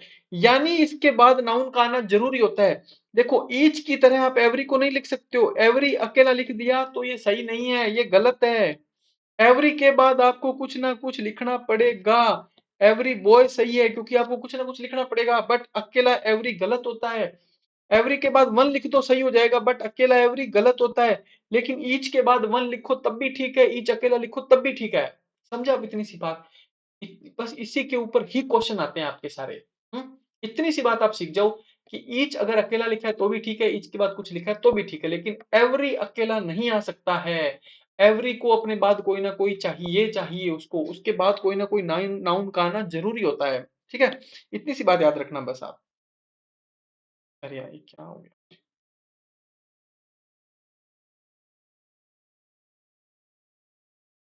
है ना? आप देखो, ईच का यूज किसके लिए करते हैं? दो, दो के लिए या फिर मोर देन टू, दो के लिए भी और दो से ज्यादा के लिए भी। यानी कि अगर दो है सिर्फ तो भी ईच लिख सकते हो, दो से ज्यादा है तो भी ईच लिख सकते हो। लेकिन एवरी का यूज कब करते हैं? देखो, फोर मोर देन टू, सिर्फ दो से ज्यादा के लिए। अगर सिर्फ दो लिखे है ना तो ईच का यूज करना है। एवरी का यूज तो सिर्फ कब कर सकते हैं? दो से ज्यादा के लिए। ईच का दो के लिए भी और दो से ज्यादा के लिए भी। ठीक है, ये इंडिविजुअल सेंस होता है, ये कलेक्टिव सेंस होता है। चलो कोई बात नहीं, बाद में समझेंगे क्या होता है। आगे देखो, ईच के बाद सिंगुलर काउंटेबल नाउन लिखनी होती है, एवरी के बाद भी सिंगुलर काउंटेबल नाउन लिखनी होती है। ईच के बाद लिखो तो भी ठीक, नहीं लिखो तो भी ठीक, बट एवरी के बाद तो आपको लिखनी ही पड़ेगी। आगे देखो, ईच, अब देखो ईच के बाद कुछ नहीं लिखा, सीधा आपने लिख दिया ऑफ, है ना? सही है। ईच अकेला लिखा है तब भी ठीक है, कोई साथ में लिखा है तब भी ठीक है, सही है जी। लेकिन देखो, एवरी ऑफ नहीं लिख सकते हो, एवरी के बाद आपको कुछ ना कुछ लिखना पड़ेगा। एवरी वन ऑफ यू, कुछ भी लिख दो, क्या करो, कुछ भी लिख दो, बट आपको क्या करना पड़ेगा? कुछ ना कुछ लिखना पड़ेगा। एवरी वन ऑफ यू लिख दो, चाहे एवरी स्टूडेंट ऑफ यू लिख दो, कुछ भी लिख दो, बट आपको कुछ ना कुछ लिखना पड़ेगा। यानी कि एवरी अकेला कभी नहीं आता है। तो ये तो क्रॉस लगा रखा है ना मैंने साइड में, ये क्रॉस इसीलिए लगा रखा है, देखो साइड में देखो कट लगा रखा है। ये कट इसीलिए लगा रखा है कि ऐसा लिखना गलत होता है, एवरी अकेला नहीं आएगा, ईच अकेला आ सकता है ना? ईच ऑफ सही है, बट एवरी ऑफ गलत है। आगे चलते हैं, देखो, each student has a bike, सही है। ईच स्टूडेंट लिखा है तब भी ठीक है, ईच लिख देते तब भी ठीक था, सही है। Every student has a bike, ये भी ठीक है, एवरी लिखा है और एवरी के बाद स्टूडेंट लिखा है, जो कि लिखना बहुत जरूरी है, सही है। Each of the students has a bike, सही है, ईच ऑफ दी तो होता है। एवरी ऑफ दी नहीं, ये गलत हो गया। देखो, एवरी के बाद कुछ ना कुछ लिखना जरूरी है आपको, कुछ ना कुछ, एवरी वन लिखो, एवरीथिंग लिखो, एवरीबडी लिखो, कुछ लिखो, बट लिखना पड़ेगा। अकेला एवरी गलत हो गया, ये गलत हो गया, देखो कटा हुआ है ना ये, देखो। ठीक है, आगे चलो। देयर आर फाइव बिल्डिंग्स, कितनी बिल्डिंग है? जो गौर से देखो, पांच। दो से ज्यादा के लिए किसका यूज करेंगे? क्या दोनों का कर सकते हैं? अब देखते हैं होता क्या है। There are five buildings, each has its own entrance. There are five buildings, every has its own entrance. अब एक बात बताता हूँ, देखो इसमें हुआ क्या ना, देखो ये लिखा है there are five buildings, there are five buildings, बिल्कुल सही है, पांच पांच बिल्डिंग दोनों की बात। अब देखो, मैंने आपको बताया था ईच अकेला लिखो चाहे ईच के बाद कुछ नाउन लिखो, दोनों ही कंडीशन में ईच सही होता है, बट एवरी अकेला कभी भी सही नहीं होता है। ईच सही है बट एवरी अकेला सही नहीं होता है। एवरी बिल्डिंग लिखो तो सही हो जाएगा, every building has its own entrance सही हो जाएगा, बट अकेला एवरी सही नहीं होता है, क्योंकि एवरी सिर्फ एडजेक्टिव होता है, ये किसी की विशेषता बताता है। तो इसको इसको अपने बाद ऐसा कुछ चाहिए ना जिसकी विशेषता ये बता पाए। तो एवरी के बाद आपको कुछ ना कुछ लिखना पड़ेगा, है ना? तो वरना सेंटेंस गलत हो जाएगा। ईच के बाद लिखो तब भी ठीक, नहीं लिखो तब भी ठीक। आगे चलो, each of the six flats has its own entrance, सही है, ईच लिखा है, अकेला भी सही है, किसी के साथ लिखा हो तब भी ठीक है। एवरी, एवरी तो अकेला ही नहीं सकता, एवरी ऑफ तो गलत हो गया, तो सेंटेंस ही गलत हो गया। हाँ देखो, ईच ऐसा इंसान है जिसके साथ कोई है वो अपना तब भी खुश है, कोई नहीं है वो अपना तब भी खुश है। जैसे सलमान खान, कोई है तो भी ठीक है, नहीं है तो भी अपना खुश है। लेकिन एवरी एक ऐसा इंसान है जिसको अपने साथ कोई ना कोई तो चाहिए, वरना ये दुखी हो जाएगा, ये गलत हो जाएगा ना, ये क्या हो जाएगा? गलत। जैसे अरबाज खान, अरबाज खान क्या है, उसको तो कोई ना कोई चाहिए, उसको तो कितनी शादियां कर चुका हो, है ना? तो ये एवरी कैसा है, इसको अपने साथ कोई ना कोई नाउन चाहिए। बट ईच कैसा है, इसको है तो भी ठीक है, नहीं है तो भी ठीक है, ये दोनों ही परिस्थितियों में खुश है ना? यानी कि दोनों कंडीशन में सही होता है। बट ऐसा क्यों होता है? बिकॉज ये प्रोनाउन भी होता है और एडजेक्टिव भी होता है। बट एवरी क्या होता है? सिर्फ एडजेक्टिव होता है, ये प्रोनाउन होता ही नहीं है, तो ये अकेला एग्जिस्ट नहीं करता है। इसको अपने साथ कोई ना कोई चाहिए जिसकी विशेषता बताएगा, है ना? आगे चले, ये थोड़ा सा ऐसे ही लिखा देखो, अनकाउंटेबल नाउन के साथ ईच एवरी का यूज नहीं होता है। ईच मिल्क नहीं हो सकता है, आपको पता है। एवरी वाटर नहीं हो सकता है, ईच गोल्ड नहीं होता है, एवरी नॉलेज नहीं होता है, छोटी छोटी चीजें आपको पता ही मोस्टली, है ना? अब आगे देखो क्या लिखा है, यानी कि देखो अनकाउंटेबल नाउन के साथ ईच एवरी का यूज नहीं होता है। आगे देखो, देयर आर टू सोल्जर्स, कितने सोल्जर है? दो ही सोल्जर है, ठीक है। सिर्फ दो के लिए किसका यूज करते हैं? ईच का यूज करते हैं। ईच का यूज किसके साथ करते हैं? दो के लिए या फिर दो से ज्यादा के लिए। एवरी का किसके साथ करते हैं? सिर्फ दो से ज्यादा के लिए, है ना, दो के लिए नहीं करते एवरी का यूज। तो यहाँ पे क्या लिखेंगे? Each, each soldier was equal to 5 policeman, है ना, ठीक है जी। He comes here. अब एक बात बताओ, हम एवरीडे बोलते हैं, ईच डे बोलते हैं? आप सोच के देखो, हम क्या बोलते हैं? हम एवरीडे बोलते हैं। यानी कि जब भी रिपीटेशन होता है तो हम क्या बोलेंगे? एवरीडे, है ना, एवरीडे। अब देखो एवरी अकेला नहीं आ सकता था, के बाद डे लिखना पड़ेगा आपको, एवरी डे। अगला देखो, ऑलमोस्ट एवरी वन। अब देखो एवरी अकेला नहीं आ सकता, एवरी वन लिखना पड़ेगा आपको, एवरी बडी लिखना पड़ेगा, कुछ ना कुछ लिखना पड़ेगा। लेकिन यहाँ ईच होता तो अकेला भी सही था। Almost every one is busy here, ठीक है जी। आगे चलो, ईच या every of the 5 girls was given A reward, है ना। क्या हुआ बताओ, इसमें क्या हुआ? एवरी ऑफ हो सकता है कि कभी नहीं हो सकता, नहीं हो सकता तो ये गलत ही हो गया। एवरी तो क्या हो सकता है? सिर्फ ईच। ईच अकेला भी सही है, उसके साथ कोई है तब भी ठीक है, बट एवरी तो अकेला सही नहीं है। आगे चलो, ईच या एवरी ऑफ, ईच सही होता है, एवरी ऑफ गलत होता है, एवरी को काट दो। Each of the players agree to play, Ram touch the feet of each of his parents. Every of तो होता ही नहीं है, तो क्या होगा? ईच ऑफ, बस।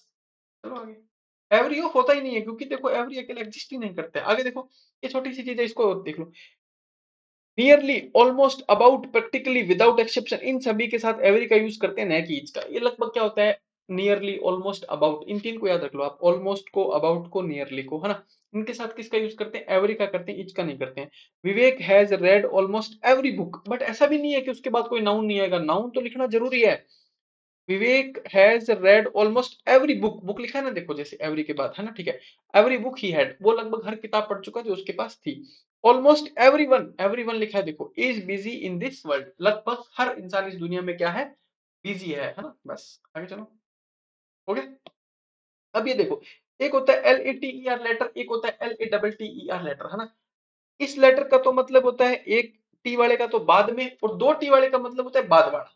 देखो, दो होगा तो उसी में से बताएंगे ना, एक पहले वाला एक बाद वाला। यानी कि दो टी से क्या याद रख लो? एक पहले वाला एक बाद वाला। तो दो टी वाले का मतलब तो क्या होता है? बाद वाला। और एक टी वाले का मतलब क्या होता है? बाद में। आई विल कॉल यू लेटर, मैं आपको बाद में फोन करूंगा, ऐसे ना। देखो, इसमें क्या होता है? लेट, पॉजिटिव डिग्री, लेटर और लेटेस्ट, है ना। Late, letter, latest. लेटेस्ट का मतलब क्या होता है? टाइम के अंदर सबसे नवीनतम, है ना। एक होता है लेट, लेटर, लास्ट। लेटर का मतलब बाद वाला, लास्ट का मतलब सबसे अंतिम सीक्वेंस में। जैसे सबसे अंतिम मुगल बादशाह कौन थे? वो ना लास्ट, लास्ट टेम्परर। ऐसे तो नहीं बोलेंगे लेटेस्ट टेम्परर कौन है, नहीं, लास्ट टेम्परर सबसे, मतलब सीक्वेंस के अंदर सबसे लास्ट, वो क्या होता है? लास्ट। लेकिन टाइम के अंदर जो सबसे लास्ट होता है वो होता है लेटेस्ट, है ना। लेटेस्ट न्यूज क्या है? सबसे नवीनतम न्यूज क्या है ना, वो, बस बस। अब देखो, लेटर का मतलब होता है बाद में, अर्लियर का मतलब होता है पहले। LATTER लेटर का मतलब होता है बाद वाला, और फॉर्मर का मतलब होता है पहले वाला। ये देखो एंटो है, देखो इसके बीच में जो साइन है ना, वो मैंने इक्वल नहीं लगाया, इक्वल लगा के उसको काटा है, यानी कि वो उसका एंटोनिम लिखा हुआ है। लेटर मतलब बाद वाला, अर्लियर मतलब पहले वाला।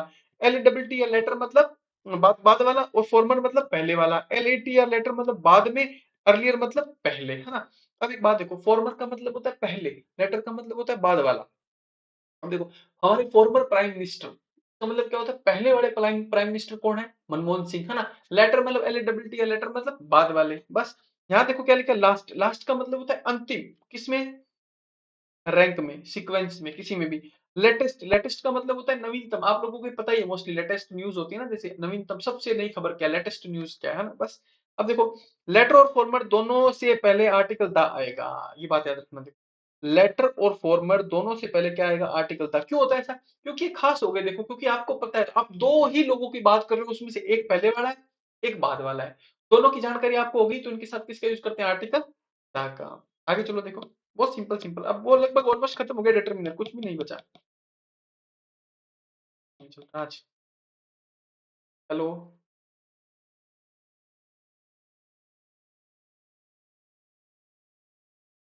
एक मिनट ही आप चल के देखो ना। अब देखो, we have a dog and a cat. हमारे पास एक तो डॉग है, एक कैट है। आउट ऑफ टू, उन दोनों में से अब कौन सा लेटर आएगा बताओ?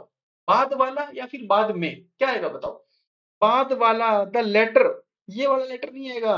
The latter makes less noise, बाद वाला कम शोर मचाता है। बाद वाला कौन है? ये कैट। ये क्या करती है? कम शोर मचाती है ना। जिसमें दो टी होते हैं ना, वो किसकी बात करता है? बाद वाले की। जिसमें एक टी होता है वो किसकी बात करता है? टाइम की, बाद में। Vrinda said that she would call me, she would call me, कौन सा later? I will call you later, कौन सा लेटर? बाद में। बाद में तो क्या होता है? L A T E R, ये नहीं आएगा। मैं आपको बाद में फोन करूंगा, I will call you later, बस। आगे देखो, my neighbours have a son and a daughter, एक सन है एक डॉटर है। द फॉर्मर, फॉर्मर मतलब पहले वाला, पहले कौन है? सन लिखा है तो son. The former is a teacher, पहले वाला टीचर है। द लेटर, लेटर कौन सा वाला? L A double T E R, the latter. या आप थोड़ा सा एडजस्ट करना जी, थोड़ी चल नहीं रहा सही से ना। L A double T E R, the latter is a nurse. और बाद वाला क्या है? एक नर्स है, यानी कि बाद वाली जो डॉटर है वो क्या है? एक नर्स है। और देखो, फॉर्मर और लेटर से पहले हमेशा आर्टिकल कौन सा आएगा? The. I will come back, मैं वापस आऊंगा बाद में, ऐसे तो बोलते हैं। I will come back later, इसमें क्या लिखेंगे? L A T E are, I will come back later, मैं बाद में वापस आऊंगा। I don't feel like cooking right now, अभी मेरा खाना बनाने का मन नहीं है। सो आई विल डू इट, मैं इसको कब करूंगा? बाद में। बाद में के लिए क्या होता है? L A T E R, बस। और L A double T E are क्या होता है? बाद वाला, है ना। आगे चलो देखो, सुनर और, सुनर मतलब जल्दी, या मतलब जल्दी या फिर बाद में, कौन सा बाद में यूज करेंगे? लेटर, इसको काटो। Sooner or later, everyone catches a cold, मतलब सूनर और लेटर मतलब जल्दी या बाद में, हर किसी को क्या हो जाती है? ठंड लग ही जाती है। आगे चलो देखो, थोड़ा सा और बचा है बस, 10 मिनट का। आगे देखो, I have to go now, अब मुझे जाना होगा। But I will see you, but मैं, अब देखो आई विल सी यू का मतलब ये नहीं कि मैं आपको बाद में देख लूंगा, इसका मतलब होता है मैं आपसे बाद में मिलूंगा। हिंदी में ऐसा होता है मैं तेरे को बाद में देख लूंगा, उसका मीनिंग कुछ और होता है। बट इंग्लिश में ऐसा लिखा होता है, but I will see you. I will see you का मतलब यहाँ कुछ और होता है। क्या होता है? आई विल सी यू मतलब मैं आपको बाद में मिलूंगा। आई विल सी यू लेटर, इस लेटर का यूज करेंगे, है ना, इसका यूज नहीं करेंगे। बस आगे चलो, the latter part of the movie was my favourite, है ना। देखो, मूवी के दो पार्ट होते हैं, एक पहले वाला एक बाद वाला, है ना। तो जो बाद वाला पार्ट था ना वो मेरा फेवरेट था। बाद वाले के लिए किसका यूज करेंगे? L A double T E are, इस लेटर का नहीं लिखेंगे, है ना। और दूसरी बात देखो, अगर आर्टिकल दा लिखा है तो कौन सा लेटर आएगा? L A double T E R वाला, है ना। The latter part of movie was my favourite. आगे देखो, Sanjeev is angry with Murari because the latter, बाद वाले ने क्या कर दिया? स्टॉल, चुरा लिया। द फॉर्मर्स हैट, फॉर्मर क्या होता है? पहले वाला। पहले वाला था संजीव, संजीव की टोपी किसने चुरा ली? मुरारी ने। The latter stole the former's hat. आगे चलो, दूसरा देखो, दोनों के आर्टिकल दाल लिखा है तो क्या आएगा? L W T E R और F O R M E R, बस। आगे चलो, Jackie wants to meet Jenny now, ये इसके बाद कोमा है। इंस्टेड, इंस्टेड ऑफ का मतलब होता है के बजाय, है ना। जैकी क्या चाहता है? जेनी से अभी मिलना चाहता है, बाद की बजाय। बाद क्या होता है? बाद में, समय में, बाद की बजाय वो जैकी क्या चाह रहा है? अभी मिलना चाह रहा है। L A T E R, later, later. Instead of later, बाद की बजाय वो भी मिलना चाहते हैं, because he will be busy, बाद में वो क्या हो जाएगा? बिजी हो जाएगा। आगे चलो, the finance minister recently updated there computer systems and installed all the last equipment होगा या लेटेस्ट इक्विपमेंट होगा? बताओ, अगर उन्होंने कंप्यूटर्स को अपडेट किया है तो क्या डाला होगा? लेटेस्ट, लेटेस्ट विंडो डाली होगी, लेटेस्ट सिस्टम डाला होगा, सब कुछ लेटेस्ट डाला होगा ना। क्या लिखना पड़ेगा? Updated and installed all the latest equipment, है ना, बस। लेटेस्ट मतलब नवीनतम। दिस इज द लेटेस्ट या फिर last chance as prime minister.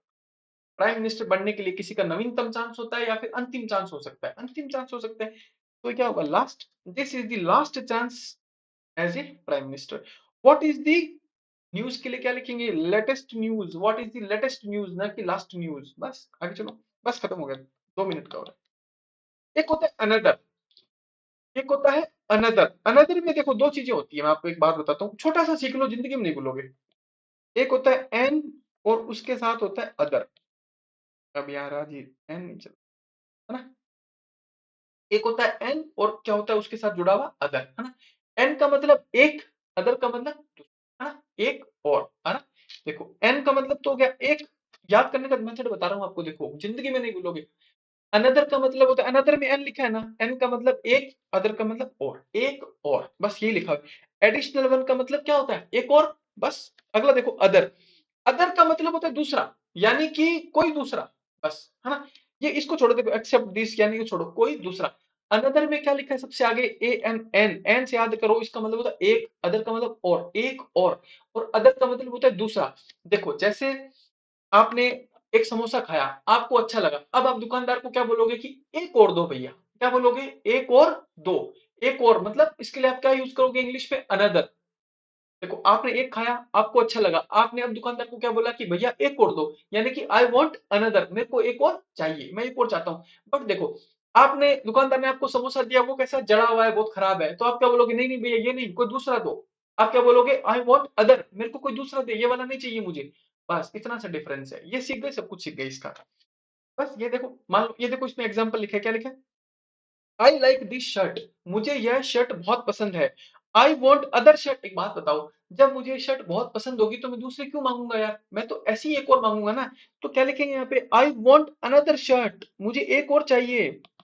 Another का मतलब ए एन लिखा ना सबसे आगे, एन मतलब एक, अदर मतलब और, एक और, मुझे एक और चाहिए, अनदर का मतलब होता है एक और, अदर का मतलब होता है दूसरा।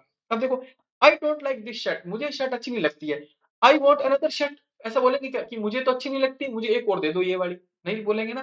क्या बोलेंगे, I want other shirt, another को काटो, क्या बोलेंगे, अदर। बस इतना सा डिफरेंस होता है इन दोनों में, है ना। अनदर का मतलब जैसी चीज पहले है वैसी की वैसी एक और, अदर का मतलब वो नहीं, कोई दूसरी। जैसे देखो, आपने कोई दुकान पे घड़ी खरीदी है ना, आपने घड़ी देखी, आपको बहुत अच्छी लगी, है ना, तो आप क्या बोलोगे कि यार ऐसी एक मेरे भाई के लिए और दे दो, है ना, एक और दे दो उसके लिए, वो एक और क्या है, अनदर। बट आपने घड़ी देखी, आपको बिल्कुल अच्छी नहीं लगी, आप क्या बोलोगे कि यार कोई दूसरी दिखाओ सर जी। आप क्या बोलोगे, शो मी अदर, है ना, बस इतना सा डिफरेंस। अब दूसरा देखो, आइदर और नाइदर, आइदर और नाइदर का यूज करते हैं दो के लिए, एनी वन और नन का यूज करते हैं दो से ज्यादा के लिए। इसका क्वेश्चन बहुत ही रेयरली आता है, तो इस पे ज्यादा टाइम नहीं लगाएंगे अपने, बस इतना सा सीख लो, आए तो थोड़ा बहुत देख लेना। आइदर और नाइदर का यूज करते हैं दो के लिए, नन और एनी वन का यूज करते हैं दो से ज्यादा के लिए। बस काम की बात इतनी सी है मोटा मोटी, है ना।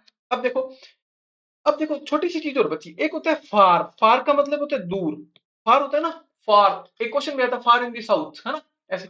फार का मतलब होता है दूर, इसी से बना वर्ड क्या है, फादर, है ना, फादर का मतलब होता है बहुत दूर, और दूर क्या होता है, डिस्टेंस में होता है हमेशा। एक वर्ड होता है फर्दर, देखो दो में दोनों थोड़ा सा डिफरेंस है, फार का मतलब होता है दूर, तो इससे वर्ड क्या बना, फर्दर।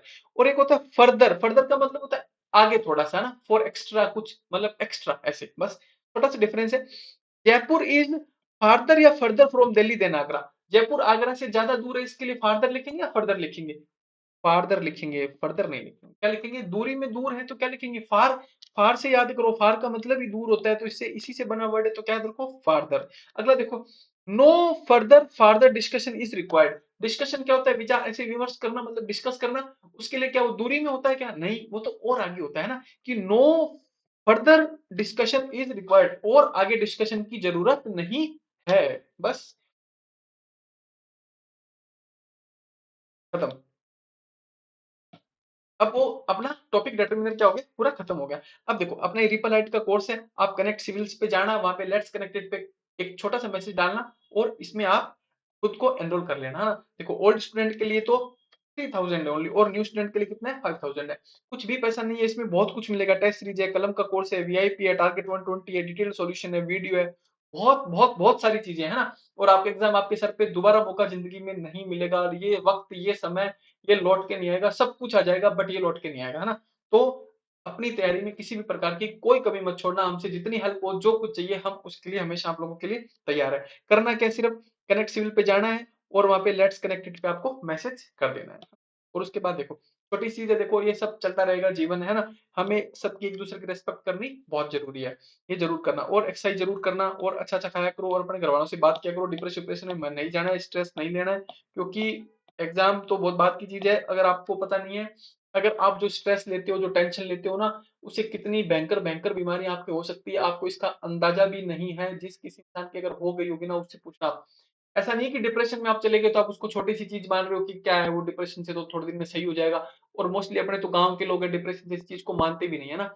बट ये रियली में ऐसा काम करती है, अगर किसी की स्ट्रेस हो गया, मैं एक इंसान को जानता हूँ, वो उन्होंने इतना स्ट्रेस टेंशन डिप्रेशन ले लिया कि वो एक्जिमा हो गया उनकी बॉडी पे पूरा। एक्जिमा पता है किससे होता है, वो स्ट्रेस की वजह से ही होता है, वो आपकी पूरी इम्यूनिटी को, बॉडी को, पूरी इम्यूनिटी को बर्बाद कर देगा।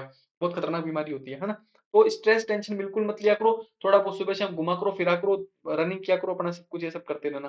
ट्विटर पे फॉलो कर लो, ट्विटर तो रहा नहीं, ये तो एक्स हो गया, है ना। टेलीग्राम पे आप फॉलो कर लेना, और देखो वीडियो को लाइक अनलाइक डिसलाइक जो आपको अच्छा लगे तो लाइक करो, वरना उसको डिसलाइक करो, बट करो कुछ ना कुछ जरूर ना। और कोई भी डाउट हो उस पर कमेंट जरूर किया करो, जैसे आप लोगों ने कुछ कमेंट कर रखे हैं, वो मैं अगली क्लास में बता दूंगा। जैसे वो ए एक लिखा आपने, ए डॉग और एक मैंने बताया था दा डॉग, है ना। अब ये बच्चे पूछे दोनों में क्या डिफरेंस है। यार दोनों में कोई डिफरेंस नहीं है। ए डॉग सही है इसका मतलब ये थोड़ी कि दा डॉग गलत हो जाएगा, और दा डॉग सही इसका मतलब ये थोड़ी कि ए डॉग गलत हो जाएगा। तो वो सभी डाउट हम बाद में ले लेंगे, अभी थोड़ा सा एक बार सिलेबस को कवर कर लेते हैं ना। तो कोई भी डाउट हो तो आप कमेंट कर दिया करो, मैं सारे डाउट क्लियर कर दूंगा आप लोगों के, आप चिंता मत करो। कमेंट जरूर किया करो, चैनल को सब्सक्राइब कर लो। और ये पीडीएफ कैसे मिलेगी आपको पता ही है, आपको कहीं ना कहीं छोटा सा हमारा काम करना पड़ेगा, क्या बस छोटा शेयर करके उसके स्क्रीनशॉट डालना, इससे ज्यादा कुछ भी नहीं है ना। बस ऐसे कर देना आप खत्म। और जी जय हिंद। बहुत बहुत धन्यवाद आप सभी लोगों का।